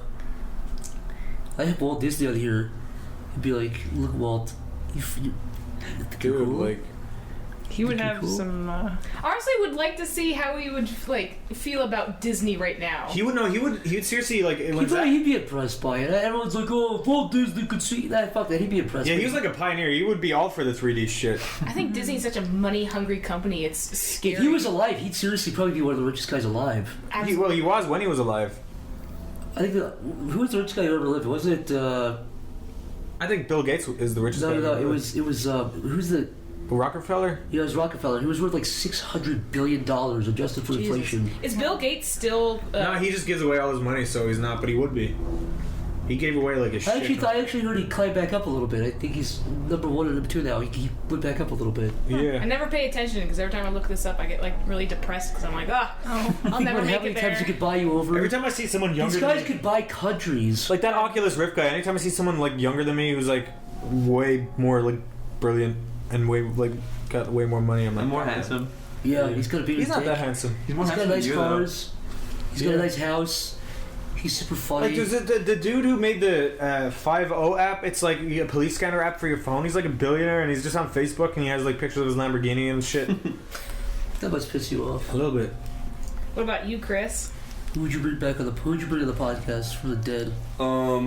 First guy who ever fucked a horse. Oh, Mr. Hands. No, the first guy who ever fucked a horse. What? I don't know. He must be from like centuries ago. Dude, he would be some like brown guy. So? It's disgusting. Yeah, I want to see what he has to say about it. Just kidding. Jokes, guys. Jokes. Comedy. I don't think that was a joke, no. Guys, that's a real apology to us. I know what I just said was really insensitive to people, and I'd like to make a formal apology. Go on. That was it. Oh. That was it? That was the most pathetic apology. I'm sorry. Read this one, but for Christ's sake, if you make a joke with this guy's name, I'm not gonna... Okay, Zach, I won't. What's his name? Which guy? Here we go, it's the third one. Yeah. Dave. Go ahead, say it, just say it. Dave Cummings. Yeah, okay. Wait, what? Dave Cummings. Wait, hold on. Dave something great. You could be... Is that the joke? No. Dave Cummings. Oh, I get it. like a wave, like an ocean wave. Yeah, wave is coming. You never run away. Okay, so if you were the best man on Earth, No. what's the first thing Last. you do? If you were the last man, Zach, your handwriting is horrendous. See, I wanted that to be a topic of the last episode. If you were the last man on Earth, what's the first thing you'd do? Play golf off New York somewhere. Off New York. And All of New run away York. from zombies and watch SpongeBob. Well, next question. I probably, what would you do if let's assume the situation is this: you wake up, everyone's gone, everyone's disappeared, planes didn't fall out of the sky or anything, everything's just pretty much They just peacefully in floated around space. up like a Twilight Zone episode, like you wake up, Exactly. everything's the same, but people are just, they're not gone. Things are still going, the stores are still going, the generators are still going. Mm-hmm. What do you do? I'd probably seriously just walk into restaurants and just grab food and shit. You I'd can do that probably- for so long. I'd probably fucking pig out at first and then feel shitty, disgusted Like, with what myself. would you do to survive? Or Yeah, like, who do you try to impress though? So No, I just want to eat food and be like, oh, I'm not gonna take anything I want. Then I kill myself. yeah. The next day, I just eat my ice cream. Would the electricity last forever, though? Assume it would, sure. Well, then you're fine. What are you gonna do though? You're Chris so will do the lonely. same thing he does every day. You just fucking... Make music and draw pictures. Yeah, and then you could go to the Rocky Step and slide down them. The end. You suck, Chris. Okay, so bring Nikki. I don't know, I'd fucking Boo. jaywalk, I'd walk around naked. People do that here. Oh, anyways, Nikki. yeah. I don't know, around. fucking have sex with things. I don't know. You Things? do that anyways. You do both. You do everything you just said right now. Would as you it put your is. pussy on the Rocky Steps and slide left and right? Would you Yeah. go da da? Oh. I feel like I'd honestly just kill myself. Cause like I, Yeah, exactly. I live for I need some interaction with people. I'd go crazy. I'd go to a gun Like, shop and blow my fucking You'd be brains so- out. yeah, even you'd be when lonely, I'm drawing, but- like I would like people were like, oh yeah, I'd get so much work done if there's no people in the world. It's like Oh, no, yeah. For it's what? Like, No, it's you like, go who- crazy with sadness, but just try it. Try and live No, for a bit. I get puppies and kitties and live with them. There's nothing left now. nothing. There's not a There's single nothing. bug. People are There's gone. not a fly. You can't make up rules. It's literally a Twilight episode. Okay, the stores keep refilling food. Everything keeps running, but nobody's there. But there's cats and dogs. There's no cats and dogs. Now Fuck there's you. not. Yeah, no. Yeah, exactly. There's no cats and dogs. You know who would be absolutely at home with this reality? Jeff. Shadman. Shad. Oh, Shad. He'd Yeah, just Shad be would too. like, da da da, like just keep drawing, like Shad would, nothing would yeah. phase him. You'd Yeah. be just yeah, Yeah, but you he cloud get no nine. like interactions with people. I feel like online. Shad, care. deep down in his rusty heart, he would rusty. have one drop of like, he would shed one tear for us. Maybe. I would go insane. Because you'd be so paranoid with nobody around. You'd be If you heard a like, noise, You you could try out so much stuff you couldn't do before, though. Like You could go what? to a sex shop, use every single toy. You Is could. that what you've been thinking about this entire time, Chris? You What could if go everyone into. reappeared when you were doing that? In That's the what I'm car- saying. That'd parking be lot? what I'd be afraid of. Like, It so was either freak. I'm dead, like this is hell, or you know what I mean. I would assume something's gonna happen. Just, or- just bring it all into your room and do it. Why would you? Well, why though? You don't have a room. The world is your room now. Yeah, so go. All right, next question. Sabrina, Next question. Which the one are we bottom on? one. At the end. It's the Bottom bottom one? one. All right, this one's from Yeah, that's Creepy. too bad to read. I'll read it for you. Oh, I can read, Zach. Start again. Thank you. Oh, You his did so much handwriting's pretty shitty here. Oh, Okay, this one's from Creepy McPasta. You don't say pop. oh! Look at you squinting now. You can read it, huh? Holy shit! Holy fuck! Okay, Look at that. No. I can read it. She squints and makes a weird face. Okay, read away, Sabrina. Give me a second. read the Zach. read the ancient Egyptian. Zach, I'm sorry. Okay. You guys mentioned many times that you drink. What's each of your drink of choice? Like, what's your go-to? I like whiskey a lot. I like vodka. I like whiskey and 7-Up. That's a good combo. Or ginger ale. Or jizz. Yeah, you gave me some of that last time. That's a It's very good. strong- I don't like vodka. I actually hate vodka. I fucking despise vodka. I've been drinking a lot of vodka while here. I think because of Mick and Stamper, but whiskey is my go-to. It's not my go-to. I had whiskey last night, because it's the first time I've had whiskey since I fucking puked my guts out of MagFest. I was like, no thank you. But whiskey is, I like it. I think it's not as strong to me. I can have whiskey and totally feel fine. But whenever I have vodka, like, I make like a weird sour face. I can't do it. My You almost hangovers recoil. with vodka, like, are terrible. I get really bad headaches. But hangovers with whiskey, it's not as bad. Yeah. But like whiskey is harder for me to down compared to vodka. But I think in the end, it's I get about the intense hangover. hangovers, man. I'd be an alcoholic if hangovers didn't exist. I like ciders. Any kind of cider, like apple, like there's like all the different flavors. There's like peach and a pear and all Blue the Moon. mixes. Yeah, what's it called? Like Summersby blackberry cider. That stuff's good. You're like angry It's or Yeah, like what did we have at the brick house the other day? You had like that huge freaking Yeah, she had a beer fucking bong. beer bong, dude. I gotta explain. I saw on the tall as menu. you. What was the place called? Brick House or It was whatever? Brickhouse Tavern. Yeah. On the menu, the first thing I see is beer bong. And you're like done. It's like, Yeah, her how eyes did you- lit up like it was like a child on Christmas Day. She's like, look at this! And you know what? Fuck you, Niall, because you had like 4 glasses. Zach and we had like one glass. yeah. I had 1 glass from that. And fucking And Corey, who you paid guys are for it? fucking Who alcoholic paid for it? vultures. Who paid for I it? paid Yeah, for you it. paid for it. Thank you, Nikki. It's okay. It was Blue Moon. I That's love my you guys. favorite. I want you guys to have a good time. I did have a good time. 420 beer bong. I should say though, first of all, fuck you for saying that. Second of all, I should say, I don't drink that often. I mean, Chris is like the same way as me. Yeah, me too though. We don't, none of us drink that often. Just around you guys. Yeah, exactly. Milk gets me wasted. She told me I had water and I couldn't drink anymore and I fell asleep. Chris, did you say your favorite yet? He's a cider boy. I like me Cider boy. some fucking Bulmers. Cider boy. What? It's here. It's called Wagner's or Magners? I don't know. Fucking. Oh no, yeah, it's Bulmers in Ireland. In England, it's Magners. But here you get Angry Orchard, right? Yeah, Oh, nice. Angry Orchard. Cider. Yeah, I just get like Blue Moon or Yingling, whatever. I'll drink Blue Moon. Blue is one of my favorite beers now. Yeah, it's really Yeah, I nice. love It has a nice Blue taste. Moon. It's weird. One I used to drink Shock Top a lot. We used to have that all the yeah. fucking time. Those are pretty It good. took I have some right there in that bottle. It's It pretty took good. literally about 400 bottles of Blue Moon before I actually liked it. Nice. But Mick bought this shit called Dragon Sneezes. Dragon. No, Dragon's Piss. Milk. Oh, that's it. Dragon's Milks.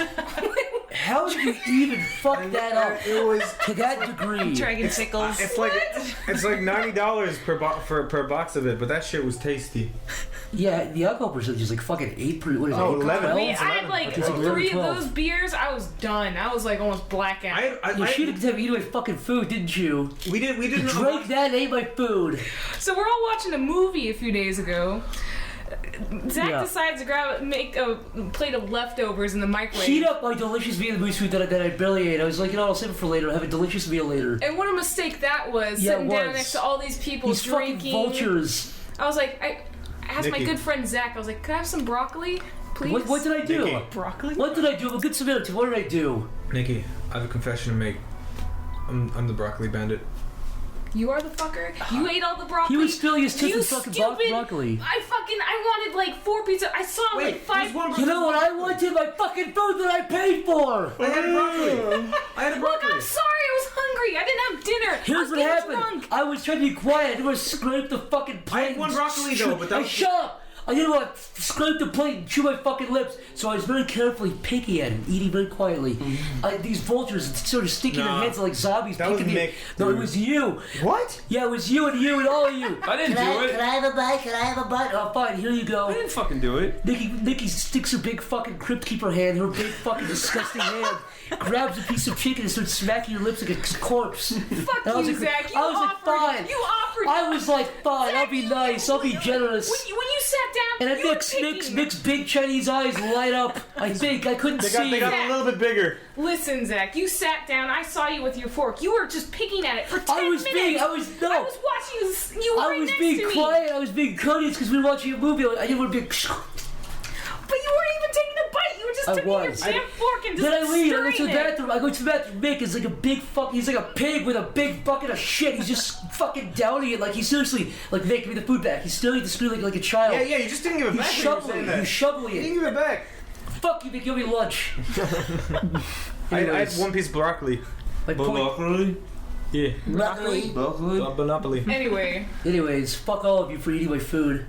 My delicious food. thanks, That Zach. was all I had all that day. Broccoli drama Was of 2 pieces of 2015. Yeah, broccoli gate. pieces of broccoli and 2 pieces of rice until these monsters sliver fucking of starved chicken. me. Sorry, Zach. what was the fine. question?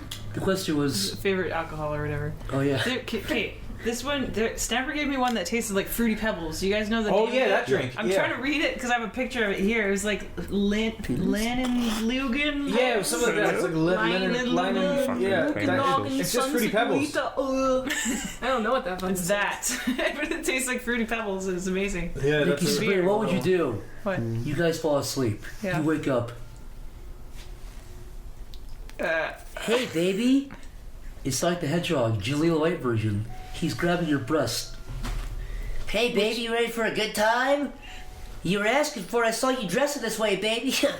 I followed you home. I pick him up, throw him out the fucking window. He dodges you. What do you do? He's too fast for then that. I pick him up Hey, and I baby, you kick trying him. to fight, bitch? I fucking set rat traps around the fucking floorboard so he gets stuck on it like the wax paper. He pulls out his cock. It's actually very nice. It's also black. Yeah, he's got a nice big black dick. Like one of those really nice ones. He's sitting. He's laying back, like, you know, one of those porn ads. It's like doctors hate this guy when he's like laying back. Yeah, and he's one got of a those big really cock. tasty black He cocks. lays back on his back and he's like, "What do you think, baby? Is this way past cool or You know what? about chili dog?" Well, if he does that, then I'm just taking off my panties right away, because woo! He takes the you're mask. hopping Black dick! He takes the mask off. You were hopping on that. It was actually. Sonic's dick is not black!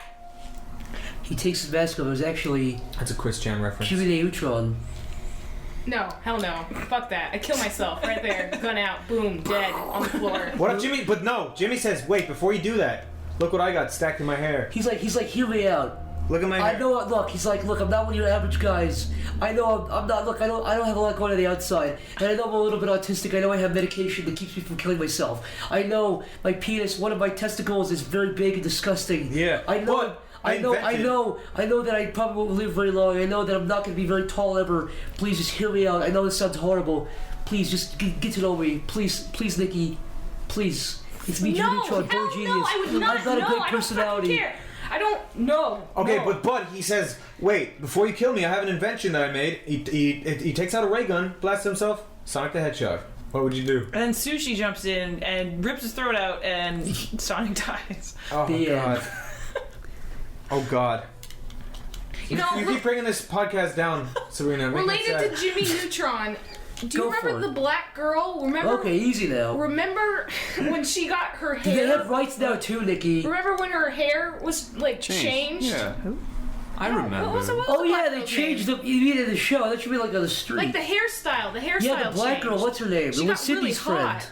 Yeah, they gave her Yeah, huge they titties gave her a and big slutty ass. laugh, and they also changed Jimmy's pants too. They gave him all a different haircut. They gave Sydney. But yeah, they gave Jimmy white sneakers instead of little brown They fucking also Peter gave Griffin pants shoes. instead of shorts. Yeah. See, I didn't notice that. I just noticed the fucking hair. That's because all you care about is the fucking black. I love hair. I'm a woman. I love Chris's hair. I want to braid it. It looks so Oh. long and pretty. He's got nice hair. It does. When he runs, So do you, Niall. No, You I have don't. nice My hair's thin. when you fucking run, it like creepy. goes up and down like a little boy. It's kind of cute. When I was getting a haircut, the black When lady you was. when you do dance, it's like. When I was getting a haircut, the black lady was like, "I love your hair." And I was like, "Oh, thank you." She was like, "I love your hair." And she kept like sticking her hand through it, and doing that. And I was like, "Thank you." She's like, "I love your hair." It's And probably getting wet down there. and then she washed it, and because she gave me a haircut, and she washed it after, and she was like, "Oh."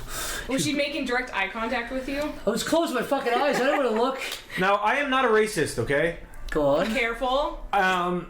But You hate that dirty. Careful. What? Dirty what? African people cannot cut white people's hair. However, white people cannot cut African people's hairs. But Their hairs. but the thing is, Niall, Yeah. if they were born here, they're not African. You fucking idiot. They're African black- Americans, you goon. They're not from Americans. Africa. They're Americans. I'm Irish fucking- American. You were born in. You lived in Ireland your whole life. If they were born here, and their parents and God damn it, grandparents and Niall. great grandparents were, Colored folk. Niggers. Okay, Grandpa.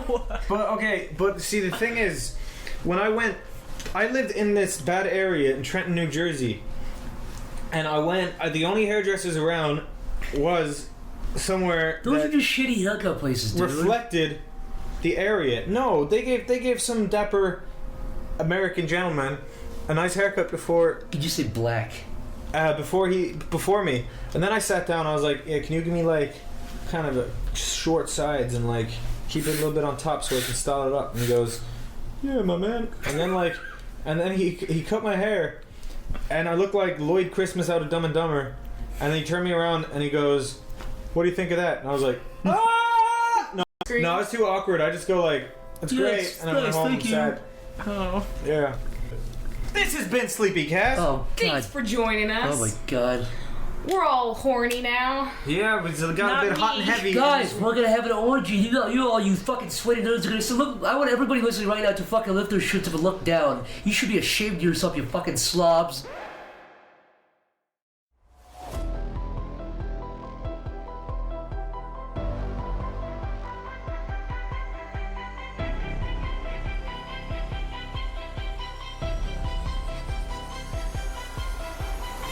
Welcome to Theories. Of the third kind.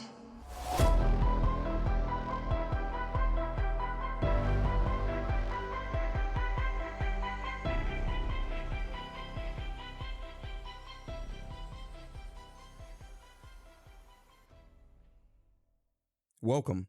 First off, I want to say thank you to whomever you are listening for opening your mind to receive this extra knowledge nugget each week. It means a lot to all of us, and I just want you to know that.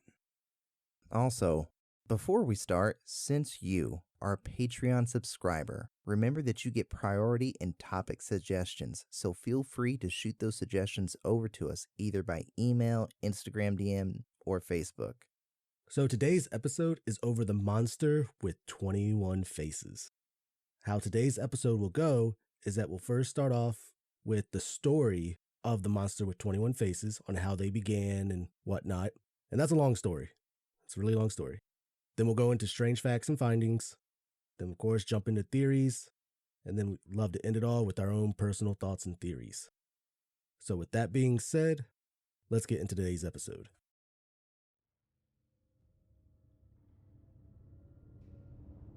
From 1984 to 1985, a mysterious group of individuals calling themselves the Monster with 21 Faces terrorized numerous Japanese companies. This group kidnapped top senior executives of certain companies, extorting and blackmailing many of these corporations. This mysterious group would claim to be part of a shadowy cabal and was prepared to take on the Japanese economy, press, and police force.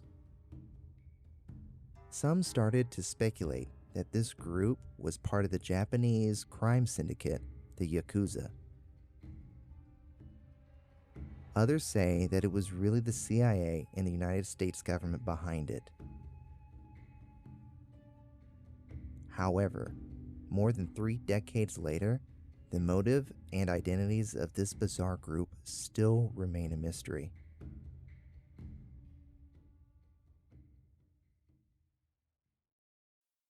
Now, to understand this story completely, we first have to talk about an international food company based out of Japan. So, Dan, can you tell us a little bit about that? So this story starts off with, like Aaron said, an international food company based out of Osaka, Japan, called Izaki Guriko. Just a little FYI, there in Japan, the company is commonly known as just Glico, which that's the English way of saying it. So moving forward, we are just going to call them that. Now, this Glico company was founded 99 years ago as originally a candy company in which they still produce, but they also expanded their market to a variety of foods also. It is a multi-billion-dollar company that has products that are distributed across Japan, China, Thailand, America, and even Europe. Now, why do we mention this company, Glico? Well, this entire story starts with the president of this company, Katsuhisa Izaki. So this guy, Izaki, was not only the president of the company, but he was also the grandson of the founder of Glico. So, on the afternoon of March 18th, 1984, Izaki had just got off work at Glico and headed to his home that was located in Kobe, Japan. Once he arrived home, he greeted his wife and children. Izaki then told his wife that he had a long, difficult day at work and needed to unwind. So as his family got ready for bed, Izaki started him a nice bubble bath and climbed in it. He covered his eyes with a hot towel and laid there in the bathtub relaxing. Now, as Izaki's just chilling there in the bathtub relaxing, we're going to transition over to what was going on in the house next door to him. So the next door neighbor of Izaki was his 70-year-old mother who lived by herself.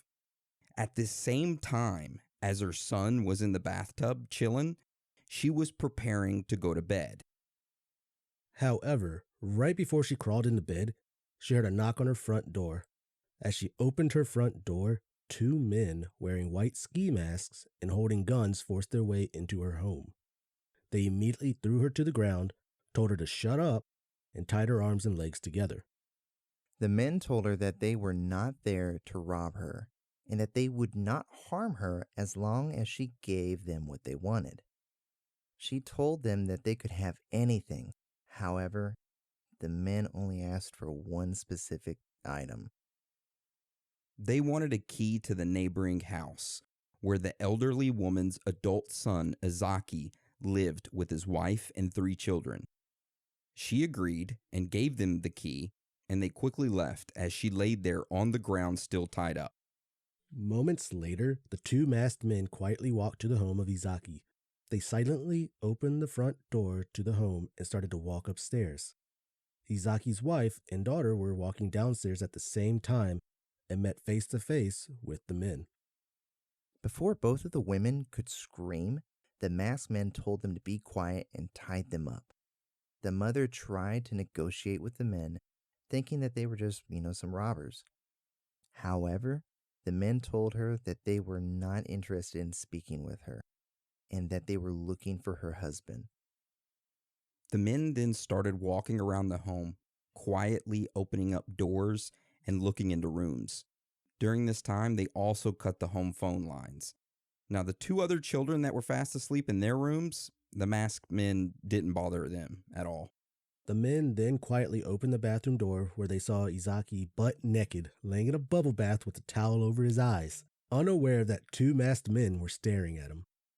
As the men started walking towards the tub, Izaki removed the towel from his eyes and was in instant shock. He jumped out of the tub and started screaming at them to leave his home. Do you think he was embarrassed? Dude, he probably had a raging boner. Get out of here! Y'all better watch out.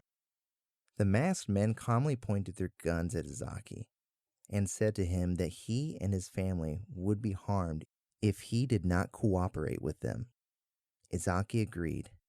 The men then tied his arms up behind him and then quickly walked him outside, where he was rushed into a nearby vehicle which had been left running, and they sped off. The following morning, on March 19th, 1984, the investigation into the kidnapping of Izaki had already begun. So the first thing that the police did was that they imposed a nationwide blackout on any information pertaining to the case. They didn't want the news agencies publicizing any details regarding it because they didn't want to take any chances of the kidnappers killing Izaki. Dude, a nationwide blackout. That's crazy. The next thing that the police did was try to figure out why Izaki was kidnapped. Who would want to kidnap him? Was it a personal family friend? Did they want money? Was he in debt? All these questions are what the police investigators were asking between one another. However, the investigators didn't have to wait long to learn why the kidnappers had targeted the president of the Glico company.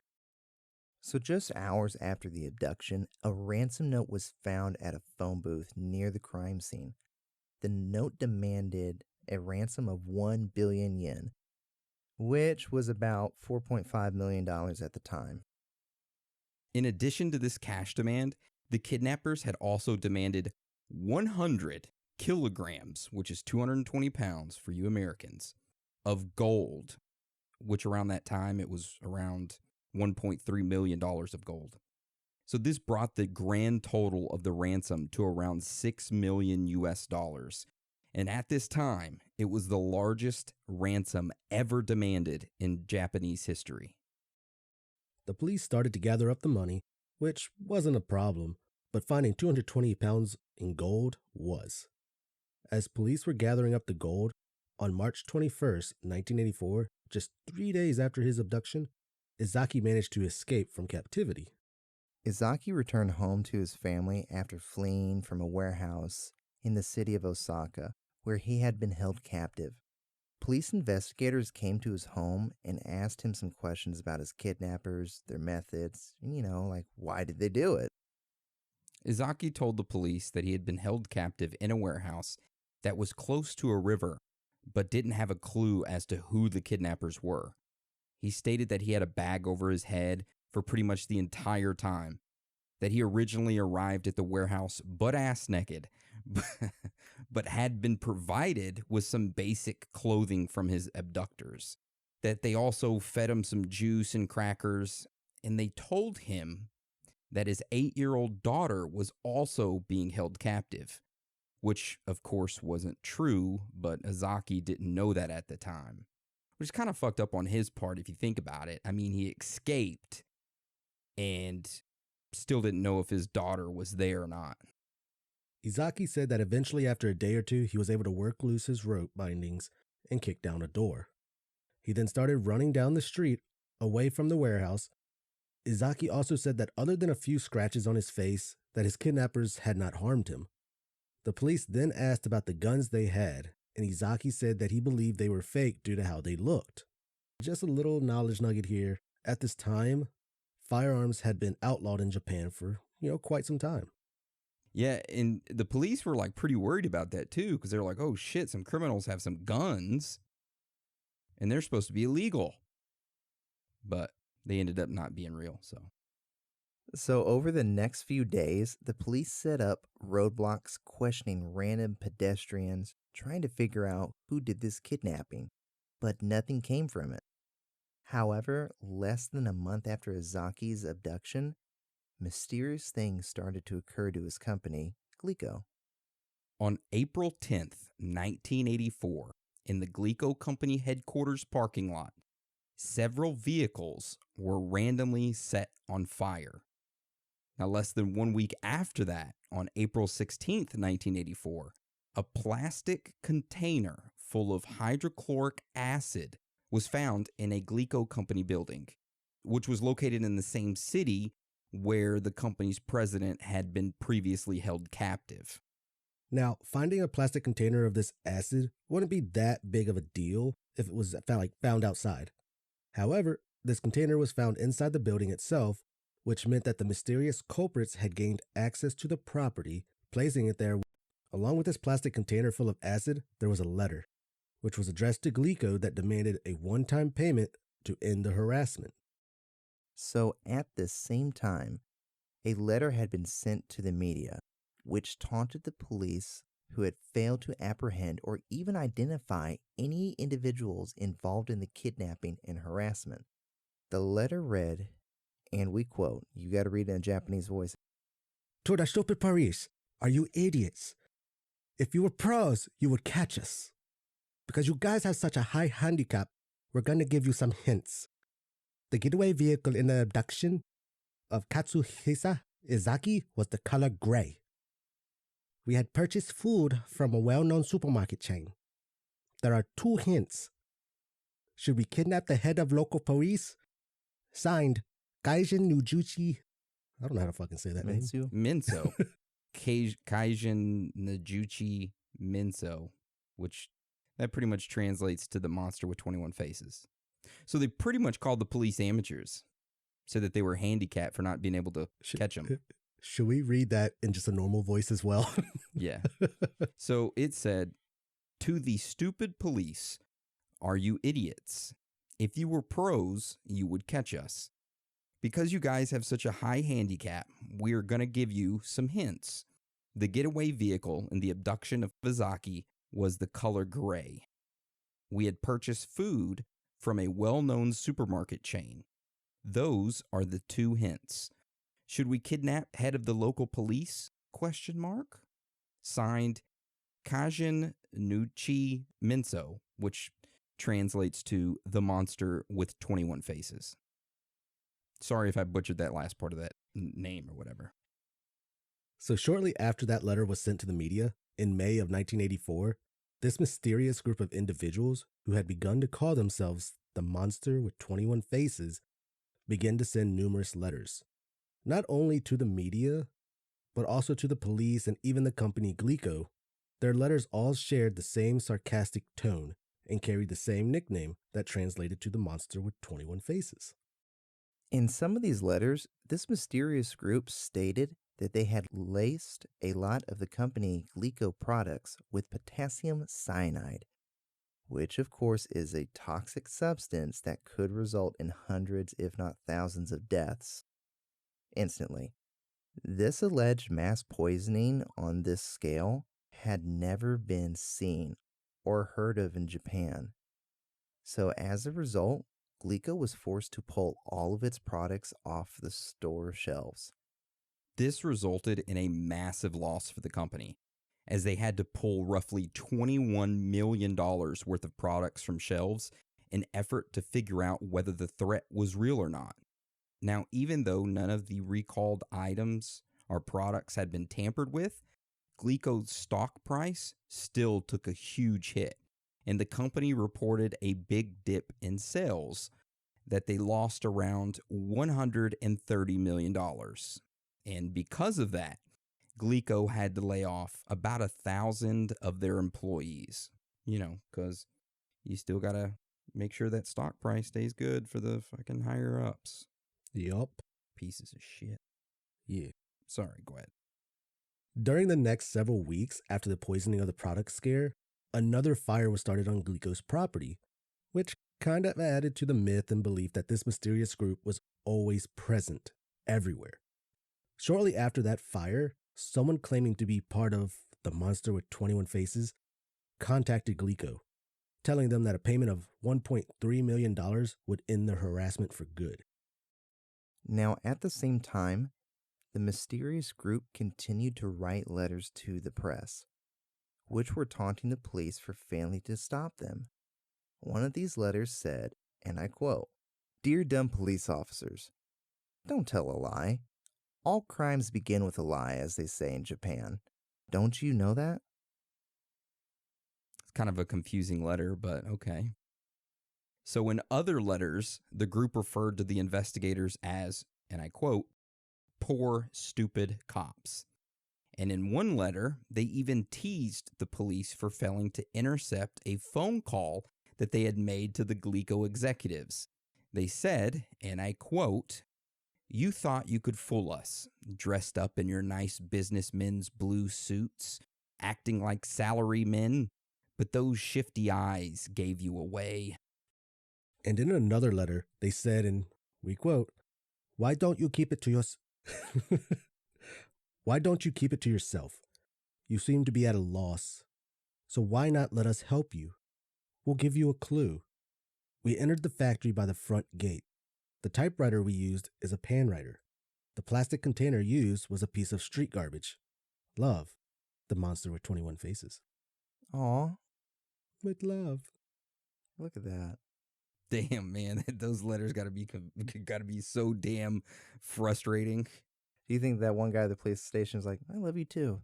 Yeah, thanks. XO. Finally, somebody loves me. XOXO, baby. So these letters continued day after day, each one blaming the police for failing to catch them, and some of them even contained intimate details of the crimes that they had committed, giving the police no doubt that the letters were actually written by the Monster with 21 Faces. So this harassment to Glico and letters being sent to the press and police continued until June 26th of 1984. On that day, the monster with 21 faces sent a letter to the press which was only addressed to, and I quote, "to our fans throughout Japan." I hate the word fans. Anyways, in this letter, the mysterious group announced that they were going to be taking it easy on Glico moving forward, that the president of Glico had already gone around with his head hanging low long enough, and that they forgive him. They continued on with the letters saying, and we quote, "Japan has gotten terribly hot and humid, so when our work is done, we want to go to Europe, Geneva, Paris, London. We'll be in one of those places. Let's bring Pocky, the traveler's friend. Delicious Glico products. We're eating them too. Seeing you in January of next year." They're even promoting Glico's products in their letters. Oh my God. They're such a troll, like you, Aaron. Yeah, I know. This announcement kind of shocked the police and others involved in the investigation. However, the group did, in fact, make good on their word and quit targeting Glico. But it quickly became clear that they were nowhere near being done, as they simply turned their attention from Glico to other companies, including other candy companies called Morinaga, as well as House Foods Corporation and Marudai Ham. So in the weeks prior to ending this feud with Glico, now this was before they announced that they're ending their feud, the monster with 21 faces had actually started harassing one of those companies, Marudai. This company, known as Marudai Food, primarily created meat products such as sausages and hams. Now, the same day as the group announced that they would quit harassing Glico, they also agreed to stop harassing Marudai if they paid a ransom of 50 million yen, which was around $250,000 at the time. Now, if Marudai agreed to these terms, they would be provided with detailed instructions on how to deliver the money 2 days later on a train headed from Osaka to Kyoto. Marudai agreed, and on June 28, 1984, a police investigator disguised himself as an employee of Marudai. He hopped on the train to Kyoto, where he was to be on the lookout for a white flag hanging outside. As soon as he saw this flag, he was supposed to toss the bag of money he was carrying, where it would then be picked up by a member of the Monster with 21 Faces. While riding this northbound train, this undercover police officer noticed a suspicious-looking man, whom he presumed was watching him. He later described this man as being physically large, brawny, almost with short hair, glasses, and eyes like those of a fox. He kept a mindful distance from this man, but made a mental note that the man seemed to be eyeing him on the trip to Kyoto, and remained in eyesight of him the entire time. The police officer waited to see the signal of the white flag outside the train, to toss the bag full of money, but it never came. So he rode the train all the way to Kyoto and prepared to take the next train back to Osaka. He noticed the fox-eyed man was taking the same train back to Osaka. Now, do you think he just kind of took a cat nap and missed the freaking signal? They're like, damn it, he missed the signal. His eyes were closed. He missed the signal. Probably. I mean, it also depends on how big the white flag was. Yeah, that's true. Especially, you think about how fast that train's moving. Well, I mean, you should still be able to see it. Yeah. If you're paying attention. So yeah, he's probably daydreaming. Yeah. After making it back to the Osaka train station, the two got separated, and the investigator dispatched another undercover operative to tail the man, who eventually lost his trail on another Kyoto-bound train. The fox-eyed man, as he would later be known as, became the public face of the Monster with 21 Faces. Even though he wasn't confirmed as being a member of the group, his actions that day put him on police radar, and even though he wouldn't be identified, he became the primary suspect that the police were looking for. So after the train situation, the Monster with 21 Faces group then began to target another candy company based out of Tokyo called Morinaga. Letters similar to the ones addressed to Glico were sent to Morinaga, hinting at all kinds of doom and gloom. These letters seem to have been written with the same type, indicating that the same typewriter was being used, and these letters made use of the same grammar and sarcasm, indicating that they came from the Osaka region of Japan. However, unlike the previous harassing letters, these letters seem to carry a much more urgent threat to them.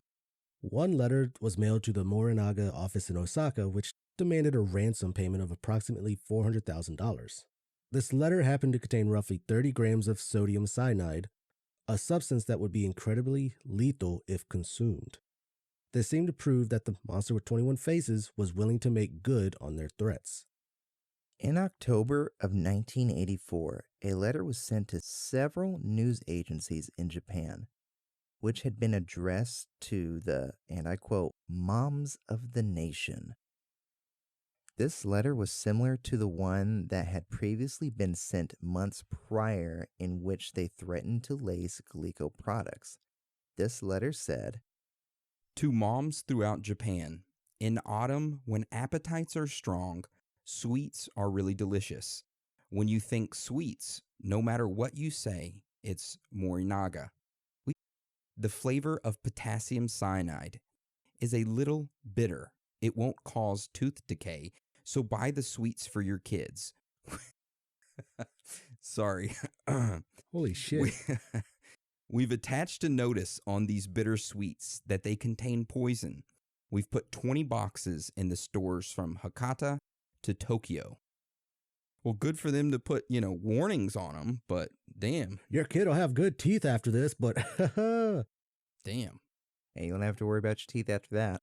Right? No more brushing. No more buying toothbrush and toothpaste. Because of that threat, police began to search stores in cities all across Japan. And this time, they actually found more than a dozen of the tainted items. The poisoned items were that of several packages of Morinaga's Choco Balls. Nice. And angel pies that had been placed on store shelves in Osaka, Kyoto, and even a department store in Nagoya. At least 6 of these items had a lethal dose of sodium cyanide, containing roughly 0.2 grams of the substance. Also, during the extensive search, which involved tens of thousands of police officers, it was discovered that the lace items had been given obvious typewritten labels which read, "Danger, contains poison. You'll die if you eat this. The monster with 21 faces." Wow. That's pretty nice of them. Yeah. So that following week, almost the exact same thing happened. The group sent another letter to the media, Morinaga, and the police saying, and I quote, Morinaga is the best when it comes to confectionery, but their products now taste a bit better since we've added a special seasoning of sodium cyanide. Now, this time, the group stated that the laced packages were not labeled, which made identifying them almost impossible. A panic around the Morinaga products began to play out, and the company began to pull all of their candy, biscuits, and cookies from the shelves, and started testing all of them for any trace of cyanide. Damn. Yeah, dude, fuck that. Dude, that's like that, like Batman with Michael Keaton. They never knew what products was killing them. Yeah. Remember? Oh, yeah. Yep. Police searched and tested Morinaga products and found several of them that were from Osaka, Tokyo, Kyoto, Hyogo, and Aichi were indeed laced with the poison. This indicated that the monster with 21 faces weren't just bluffing anymore, that they were prepared to make good on their threats, and that they were to be taken seriously. So Morinaga then experienced a 60% dip in sales. Because of this, just like Glico, Morinaga had to let go of roughly 450 employees. Another thing that happened was that Morinaga's stock price plummeted.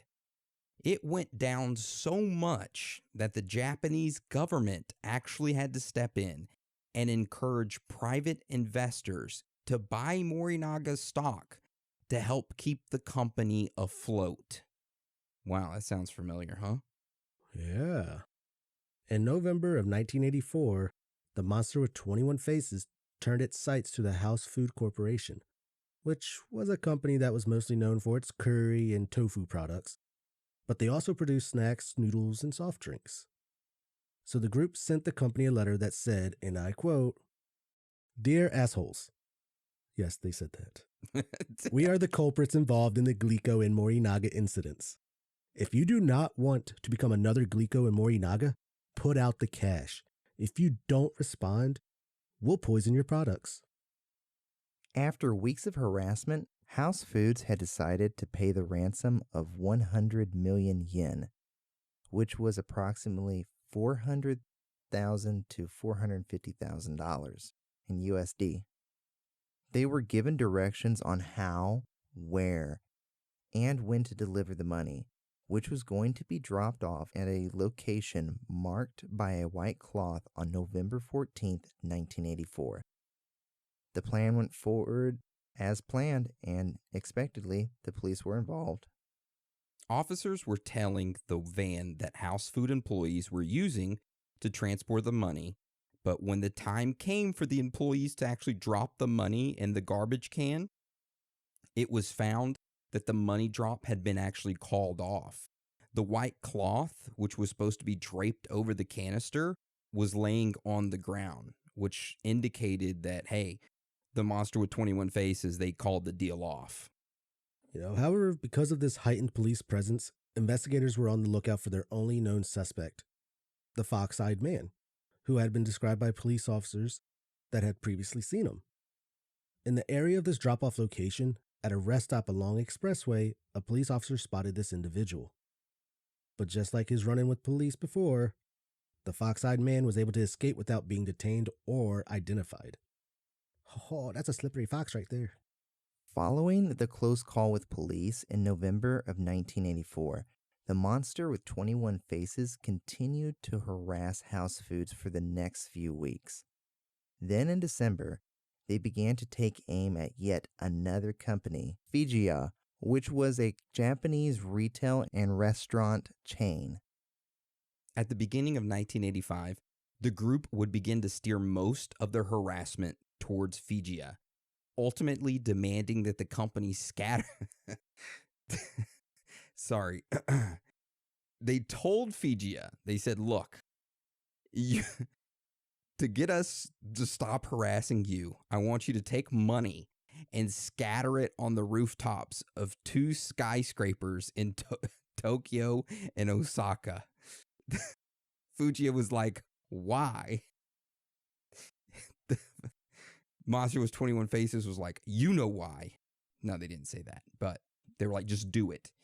So in January of 1985, police, having withheld most of the details in this case, decided to publicly release a police sketch of the fox-eyed man who had now been encountered near 2 of the supposed drop-off locations. With him now having been seen by multiple officers, they were able to settle upon a police sketch for him, and he became the second image released by investigators hoping to identify members of this group. But no one came forward. The next month in February of 1985, the monster with 21 faces continued to target the companies Fujiya and Morinaga.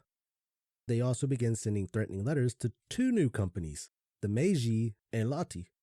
Some individuals reported some tainted Morinaga candies that were found on the shelves, having been laced with cyanide, but the packages were clearly marked and easily identified. Over the next several months, investigators continued to hunt for the individuals behind this bizarre gang, who had now been harassing, extorting, and blackmailing companies for over a year. It had already become clear to the public that the police were no closer to finding or identifying the members of the monster with 21 faces than they had been the prior summer.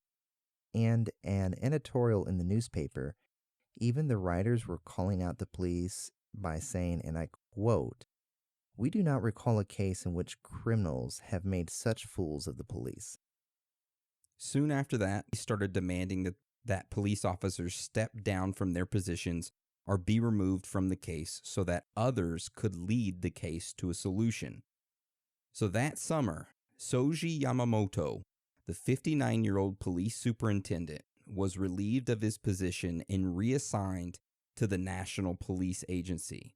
He had overseen this botched operation the prior November when the fox-eyed man had managed to elude officers under his command. Yamamoto had taken the failure personally and apologized to the public for his officers being unable to detain the individuals.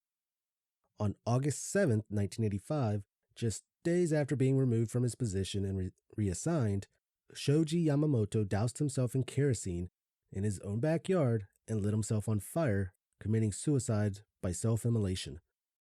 Just days later, on August 12, 1985, the monster with 21 faces sent their last known message to the media. In this letter, they pointed out single police officials that had been overseeing the investigation into them and announced that they were stepping away from their pointless crusade. They said, and we quote, Yamamoto of Siga Police died. How stupid of him. We've got no friends or secret hiding places.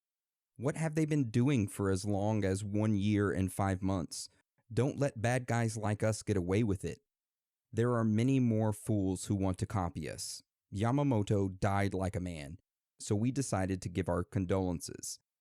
We decided to forget about torturing food-making companies. If anyone blackmails any of the food-making companies, it's not us, but someone copying us. We are bad guys. That means we've got more to do other than bullying companies. It's fun to lead a bad man's life. Monster with 21 faces. And just like that, they were gone. After that final letter, the entity calling itself the Monster with 21 Faces was never heard from again. Now, despite these individuals disappearing, the hunt to identify them would not cease for several years. Following the suicide of the police superintendent, Soji Yamamoto, public sentiment had completely turned against the Monster with 21 Faces. Even among those that had originally admired the group's goals of, sticking it to the man. Yeah, that's exactly what, it was said during the research, that a lot of people admired this group for sticking it to the man. But police did work against the clock to bring some kind of resolution to this case, dedicating a continued investigative front, thousands of man-hours, and even pleas to the public in an effort to help wrap up the investigation. Not only detectives trying to figure out the identity of these unknown individuals, but police officers were tasked with staking out grocery stores and increasing the frequency of their patrols in areas around convenience and department stores. At one point, it was even estimated that even more than 1 million police officers had worked on the case in some capacity or another over the years, chasing down more than 28,000 tips and investigating roughly 125,000 persons of interests. Damn, that's a lot. Yep, and due to Japan's statute of limitations, police officially closed their investigation years ago. And the kidnapping and assault case of Izaki, the one where he got kidnapped butt naked, that expired in March of 1994. And to this day, the individuals and motives behind this mysterious group have not been identified. But there are some theories as to who and why. But before we get into those theories, let's first talk about some strange facts and findings. And we do have some of those, and they are pretty freaking weird. So, Dan, do you want to tell us about this first strange fact and finding?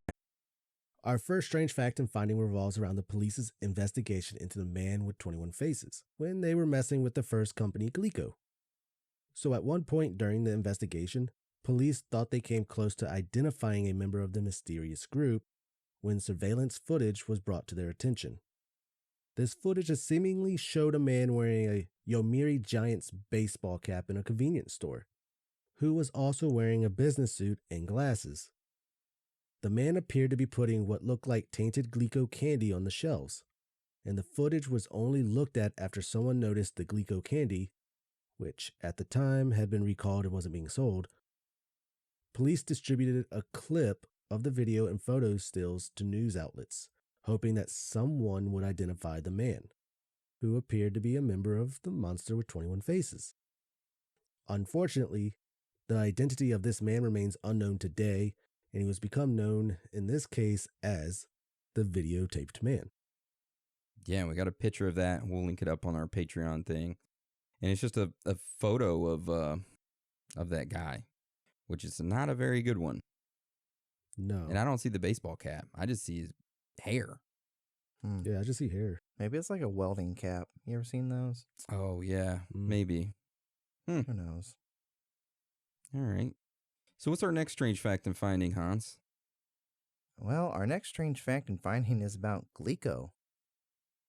Now, they did come out and make a statement after the harassment ended that they didn't pay any kind of ransom, that they didn't give in to any of the demands the group had made. I mean, they didn't. They stuck strong. They said, fuck you. Yeah, that other company tried to, but they couldn't get anybody to pick the money up. So the people never got paid for what they did, you know? Now, our next strange fact and finding, I thought was pretty interesting. It revolves around a station wagon. So do y'all remember when the police went for the second time to drop off the payment, but it was called off because there was a white cloth laying on the ground, right? That was supposed to be hanging up. So right after that occurred, it was learned that a suspicious station wagon had been seen near the drop-off location a short time before the drop. So this suspicious vehicle had been idling less than 50 meters away. And in fact, hour before the drop-off had been arranged, it was actually there. Now, a police officer that was not involved in the undercover operation and didn't even know what was going on had actually approached the vehicle, trying to figure out why this man had been sitting in this vehicle for so long, just sitting there. And the driver of the station wagon was a thin man estimated to be in his 40s. And he was like, oh, see ya. He sped off and quickly lost the pursuing officer. Now, police began looking for this vehicle, and it was later found abandoned a short distance away. Investigators learned that the station wagon had actually been stolen from a nearby town, and someone had installed a police radio inside of it, which allowed them to listen in on police conversations. So this revealed how the Monster with 21 Faces was always being like a step ahead of two of the police, you know, because they were listening in to their conversations as the operations were unfolding.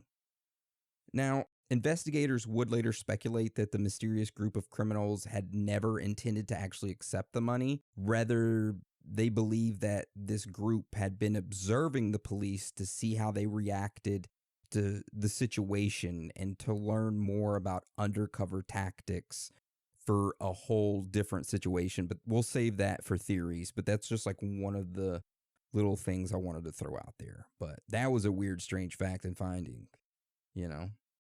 I don't know how a station wagon can outrun a police cruiser, but whatever. They probably didn't even have the fucking vehicle. Yeah, he probably just ran after him. All right, so let's head into our next strange fact and finding. All right, the next strange fact and finding revolves around the fox-eyed man. You know, the one we talked about earlier. He was the dude on the train. Well, in January of 1985, the police released a sketch of the fox-eyed man, which we have right here, and we'll throw that picture up on the Patreon post as well. Since its release, the police have only ever publicly named one suspect in this case, a man named Manabu Miyazaki. Not only did this guy match the physical description of this man, he also had a personal history that seemed to line up with the motives of the Monster with 21 Faces.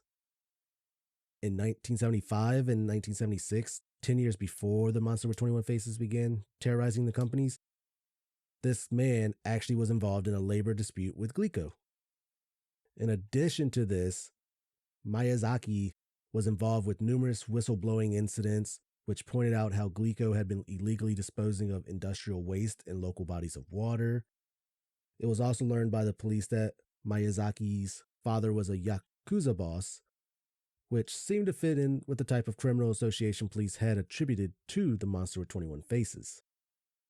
However, the police said that Miyazaki provided them an airtight alibi for several of the days in which the monster with 21 faces had interacted with police, and that he was cleared of any wrongdoing. Now, even though he was cleared of any wrongdoing, some still believe that he might have acted as an organizer or leader for the mysterious group, which might not have required him to be at a specific location, at a specific time. Nonetheless, police obtained information that seemed to clear him, and that was that. Now, to end it all, a random knowledge nugget here. Miyazaki actually published a book titled Tapamono, which was about his experience being publicly identified as the only suspect in Japan's most notorious criminal investigation. Dude, he's making money off of them. Yeah, he is. And we do have a picture of him and the Fox-Eyed Man side by side, and they do look a lot alike. They do. Same type of hair, eyes, nose, mouth. I mean, I don't know. It looks just like the Fox-Eyed Man. Plus, he has the history of having to deal with Glico. Yep. Oh, man. Dude, the hairstyle is so much alike in the sketch, too. It is. It is. The only thing that throws me off is the earlobe on the left ear. Biden. Yeah, it is. It's a clone. All right. So now we're going to roll into theories. So who wants to cover this first theory for us? Oh, I'll take it. Nice. This first theory is that the monster with 21 faces had a personal motivation to do what they did. That a member of this group, or all the members of this group, held a grudge against one of the companies they had targeted, likely one of their first two targets, Glico or Morinaga. Perhaps this was an ex-employee that had been fired by one or both and wanted to hurt the companies in return. But whoever they were, there seemed to be some kind of personal connection to Glico, as the kidnapping of Glico president Azaki seemed incredibly premeditated. In addition, the monster with 21 faces taunted police about their ability to gain access to the Glico building, leaving notes and starting fires on the company property. The main target of their harassment campaign had been against Glico, and even though they later changed course and harassed Morinaga and other food processing companies, they seemed to have less intimate knowledge of and access to the company. Maybe they pivoted to the other companies in an attempt to blur any possible motivations by specific individuals, trying to confuse the course of the investigation. I can kind of see that. And this first theory kind of aligns with the last guy we talked about, that Fox-Eyed Man? The Fox-Eyed Man, yeah, the Manobu guy who wrote the book about it. He had a personal motive. So, I could see it. Holding a grudge. Yep. Now, another theory that I could see has to do with stock prices. So, this theory is that this was done to the companies, this harassment, all this shit was done to them on purpose to affect the stock prices of them. So what we know is that the stock prices dipped significantly as soon as this mysterious group began targeting them. However, on at least 2 occasions, the monster with 21 faces had chosen to specifically abandon parts of, or the entirety of, their harassment campaign, leading to the immediate surge in the company's stock prices. So they would announce, hey, we're going to mess with this food processing company in the letter or whatever. That company's stocks would plummet, and then they would back away from them, and the stock price would shoot back up. Perhaps the people involved in this harassment were purposely manipulating the stock markets, for their own benefit, seizing the opportunity to buy company stock at its lowest point and waiting for the markets to rebound before selling again, continuing this cycle until roughly half a dozen food companies had been affected. And it kind of explains why they really didn't want any money from these companies. They stated they did, but they never accepted any of them. You know, they called it off or they never put the flag up, right? Mhm. So maybe they were affecting the stock prices. Wall Street bets. Yeah, like an army of Wall Street bets people. Mm. All right, so what's this next theory? All right, the next theory we have is the possibility that this crime spree is connected to the infamous Yakuza. If you don't know what the Yakuza is, it's basically the mafia of Japan. So this theory has actually been publicly speculated by police officials who looked into this connection pretty early on. At least some investigators believe that the groups or factions within the Yakuza had taken part in this endeavor and orchestrated the entire thing to either enrich themselves or distract the police. Now, to kind of add some merit behind this theory is that around the time that the Monster with 21 Faces publicly disbanded in August of 1985, a large conflict within the Yakuza began to spill out of control. This was known as the Yamaichi War. It was a bloody conflict that unfolded for over 4 years before finally coming to a close in 1989. The infighting had resulted in literally hundreds of public shootings and dozens of deaths, and resulted in a major overhaul in Yakuza structure and hierarchy. That is why some speculate that they were behind it, and it took a toll on the Yakuza somehow and caused conflict within. Nah.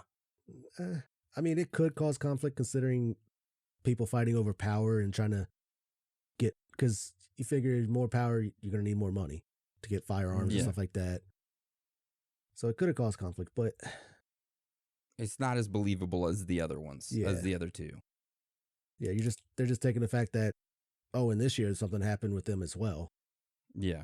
All right, Hans, what's this next one? This theory is that this might have been a covert plot put together by the North Korean government in an effort to destabilize the Japanese economy. Hell yeah. Yeah, fuck yeah. Known in the past to covertly attack other nations. However, nothing in the investigation solidified this theory connecting North Korea to the group. Yeah, but they cross their T's and dot their I's. You wouldn't see any connections, right? Right. I got this. Yep. Okay.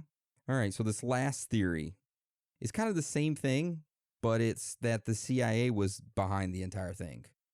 Now, there's no evidence, just like the North Korean one, that points to the CIA being behind it. It's just pure speculation. However, with the CIA's past, I wouldn't disregard them as not being behind it, right? I mean, but what would their motive be? To destabilize Japan? Would it be like a testing ground to see how good they were? To cycle recruits in and say, hey, do this? Or, I don't know. I guess let's just kind of theorize and talk about what do you guys think it could be? All right. Fucking Glico products to my mouth. All right. Ready? Those chocolate balls right to your mouth. Let's hear Chocolate balls. I'm going to have to roll with this North Korea. Okay. Just because it's the 80s. It's the Cold War. Okay. And North Korea is known not to have much money. I mean, shit. There's a story where they traded like 1 billion Pepsis for a fucking sub or something like that. Or it was the CIA like paid them in Pepsi for a Russian sub just so they could take it and look at it through a shell company. Let's just say, they're struggling for money. What better way to make money than to destabilize, stock prices, buy low, and then when, they stop fucking with the companies, they start making their money, and, these North Korean shell companies, they sell all the stocks, giving them more income. So you think it was North Korea behind it, but they were also doing it to make money, doing it for financial gain? Yeah. All right. So pretty much like the Yakuza one, but they were trying to do it to get more money. Yeah, because they're poor and they're stupid. Look at them. These stupid little fucking North Koreans come after me. We don't have any listeners there in North or South Korea, so. Oh, I wonder why. Oh, yeah. But, and we don't have any listeners in Russia either. Damn it, Putin. We actually have listeners in China. Not for long. I thought we'd have listeners in Russia before we had listeners in China. Give it time. Yeah. Yeah, I can see is like North Korea trying to find a way to make money. I'm personally still leaning more towards like the ex-Glico employee, Manabu. The only thing that kind of like throws me off is him actually publishing a book talking about his experience. If you actually did it and were behind it, you would want not any attention. You would not want any attention on you. So you wouldn't write a book. At least I wouldn't. It just seems that way to me. So yeah, I could see that theory, but I don't know. There's also one I was thinking about of like, what if the police was behind the entire thing, that they were doing it to make money? Like a few of them got together and was like, hey, let's do this, and then let's sidetrack the investigation. So as we were going through it and just how shitty the police department investigated this, what if this was just like a test for their like emergency response teams? They never really kind of pushed for the money and all that to really be delivered. They weren't like really forced. Like, yeah, they went and tried to deliver it, but when it failed, it just kind of got, blown off. And like, as many officers as they had that's like spotted the Fox-eyed man, and of course, they found a guy that looked just like him. They probably picked somebody that already had trouble with the company themselves. So it's just easy to pin that, but they never really did anything, nothing solid against them. So it's just to see how they could respond to it. Because why would you label products with poison anyways? It's like, I feel like that was just like a test to see how fast they can find the stuff. And then, they decided to do a test without the products being marked, which, yeah, it did mess with the companies, but do they really care? But if they did that, then why did the superintendent commit suicide? Was he not involved in it? Was it some other organization above him? It could have been someone above him because, shit, he failed. Yeah, he did. He brought dishonor upon his family. It could have been the Emperor of Japan. Oh, you think he was behind it doing it? I mean, you got to think about it. The people of Japan, all the way, dating back, they viewed the Emperor as a god. Yeah. And, not many people got to see the Emperor. And what if he was just like, I want to see how this is going? And, if the Emperor says it, you got to fucking do it. Do it. Do it. Execute Order 69. Come over here. Yeah, like, that's what I think. It's like, it was like a test. Say, like Han said, the Emperor's guards or people, whoever, it's like, pass this on, like, hey, this is a test for them to see how they respond. Superintendent failed. Yeah. Captain must go down with the ship. All right. Well, I can dig that. Well, it was a very interesting topic. First time I've ever heard about it was, I don't know, a week ago. So I was like, man, we should really do one over this. That was a good topic. Never heard of it. Hans, Dan, y'all got anything else you want to add to this week's topic or anything? No, I'm good. No. All right. Well, I guess that's the end of the topic this week. Thank you for listening. And before we roll it out, y'all got any stories you want to share about what happened to you this weekend? Anything like that? Anything exciting? Nah. Try to go car shopping and it rained. Oh, okay. Nothing. No car. No car? All right. What about you, Hans? Nothing special? Nah, I'm just sweating my ass off in this closet. Looking like fucking I'm in a sauna. Nice. Oh, guys, we got to let Hans out the closet. You got to let me out that closet. And now I'm stuck in the closet. My God. Oh, so I just want to say thank you to everybody that kind of like said stuff in the comments and on the Discord of being like, fuck Jeff. A lot of people stepped up. I like that. I like that family thing. I appreciate it, everyone. It was funny. I laughed my ass off reading at those comments, and I'm glad that you got our backs. We got your backs. You know what? Fuck you, Jeff, you short little bitch. Yeah, fuck you, Jeff. Yeah, I just wanted to say that. And, just a little teaser update. We got, let's see, how many graphics done for t-shirts? Four of them done. We're going to do a few more graphics for t-shirts, and we'll have all those, up when season 4 launches, which will be here pretty soon. So once season 4 goes live, the merch goes live, and it's not like how it was with like TeePublic. TeePublic was like unlimited amount you could buy. we're only going to be able to have just a limited amount of merchandise. So when it goes live, I don't know how long it's going to stay up, but just a little FYI. Should we have like a countdown page for it? No. But I mean, Dead I Man could... Switch, TOT3K style. Well, when season 4 goes live, when the season 4 episode goes live, our merch will go live. We'll launch that, and when it's out, and we'll try to restock when we can, but I don't know how often we'll be able to. So just a little heads up. I like the designs that we have so far. They're so fucking good. So good. They're so good. Also, I wanted to add a little story. I went fishing this weekend in the ocean. Didn't catch anything except a nice suntan. Oh, no, actually, I caught some hermit crabs, and I played with them for a little bit. That's about it. Yeah, those aren't called hermit crabs. Those are just crabs. That you No, have. they were hermit crabs, and they were fast. Those things are fucking fast, dude. Fast And as I fuck, said, boy. man, I could start a hermit crab farm. You know how those people sell all those hermit crabs? Man, I like reached my hand down while I was fishing and came up with like 50 hermit crabs. It's like, oh my God. And then I started thinking, are these things edible? So then I tried to suck one out of its shell. Didn't work too well. No, I didn't do that, but they're like crawdads, except they're crabs. You know, like lobsters and then crawdads are like the baby lobsters. Well, you got crabs and then you got hermit crabs. Never mind. But hermit crabs are in shells. Never mind. Y'all make me feel stupid sometimes. Anyways, all right. Well, Go see Aaron like on the grill with like a bunch of little hermit crabs sitting on the grill in the fire. He'd be like, you just gotta suck them out like little oysters.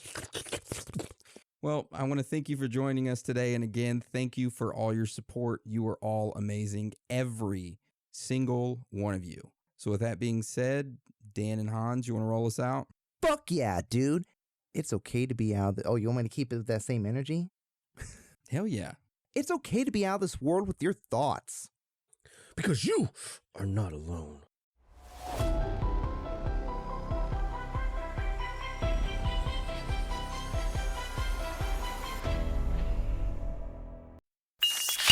There's no place to escape to. This is the last podcast. On the left.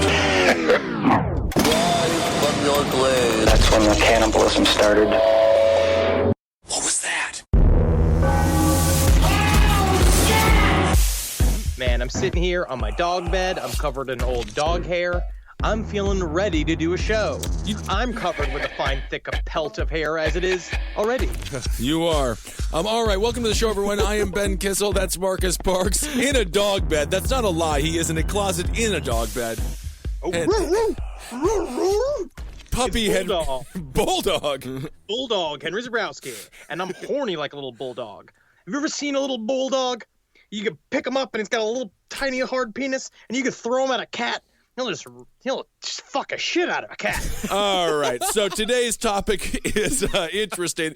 We're going back into the world of cults, right? Yeah. Is this correct? Oh, now, absolutely. Now, this is a fascinating cult, and they are called, it's a huge one, and it's called Children of God. Yep, the Children of God, now known as the Family International, is a far-reaching Christian sex cult started in the late 60s by a then 50-year-old failed Pentecostal preacher named Dave Berg, no relation to the beloved Mad Magazine artist of the same name. And you learned that the hard way. Because originally, you sent me a text so excited that David Berg was also the artist behind The Lighter Side and Mad Magazine. You were excited. I knew that Dave Berg was the guy who did The Lighter Side of it. It's The Lighter Side of the Gas Crisis. Yeah. But I knew immediately that it was not my beloved Dave Berg. You know, there are a lot of people that are really upset right now, right? Because the country's still kind of reeling from the election. But no matter how upset you are right now, at least you're not a part of an organization that you were born into where you're forced to have sex with your own aunt. Well, you know. There's a lighter side, Dave Berg. Oh, that's the lighter side? Yes, having fun with it. Having fun with 2016. I like the bulldog lighter side. Uh-oh. Now, over the years, as Henry said, the Children of God cult became embroiled in a number of sex scandals involving incest, religious prostitution, child abuse, and pedophilia. They have since reformed and now operate as a fairly respectable fringe Christian cult, but its beginnings are beyond sinister. Okay, just one question religious prostitution? Is that does that mean all the prostitutes dress like nuns and they hang out on the street corner? What is, I'm serious, what is religious prostitution? And trust me, we will get into flirty fishing on the next episode. Going on in this country, but mostly it's between uncles and their poor nephews. If it has anything to do with what I know for a fact the Mormons do, which is a thing called soaking, it will be disturbing. Soaking? What's soaking? Soaking is when you simply put your male genitalia inside of a woman and you just sit. You soak it like it's a businessman who's in Japan selling making a big deal, and he wants to go to sauna. Where I am from up north, we call that steeping. Oh, I did colloquialisms. The founder of the Children of God, David Berg, was just another in a long line of people who either belonged to or were leaders of fringe Christian sects. Berg's earliest ancestors in America were a trio of Jews who converted to a Mennonite sect known as the Dunkers, so named because they preferred to nearly drown their congregants during baptism. Also, not to completely interrupt, but have you ever had an apple cider donut made by the Amish community? Only good thing they do. And furniture as well. Furniture as well, and quilts. Oh. Hand of God. I have to say, I just had a terrible flashback. Of course, I grew up evangelical. We know that. I got dipped in, I believe it was Iverson or Jordan Park, and I was so fat I wore the white shirt because I was like, they're never going to see my boobs now. And I got dumped by Pastor Matt. I come out of the water. They laughed at me. They laughed at my boobs. And you know when you wear the shirt, your belly button becomes larger than it actually is. It looks like you can go spelunking in it, and they laughed at me. Oh, yeah. All the fat kids tried that. We call that the swimming pool fallacy. Swimming pool fallacy. I did that throughout I told that story before about how I used to wear the shirt in the pool, and then they used to make fun of me relentlessly, and then they pulled me in the shower and stripped me nude and all made fun of my penis. And that's how Henry Zabrowski knew he wanted to be president one day. But so also David Berg's grandparents, they chose the hard way from the very beginning. He said his grandfather was known as like a fighter. That they would literally go as these Jewish guys, now Mennonites, from Jewish to Amish. Now they're living in America, and they're literally just going places and fighting people in the street. And he said that they had no idea what they were doing, like religiously, but they made a shit ton of money. And David Berg put it because his grandfather was a Jew all the way to the end. David Berg is a great man. You guys are really going to love David Berg as we go through these episodes. Yeah, and Berg's grandfather, John Lincoln Brandt, was a Campbellite, which was a movement that looked to return the church to a purer time before established church doctrine, avoiding what they called, quote, churchianity.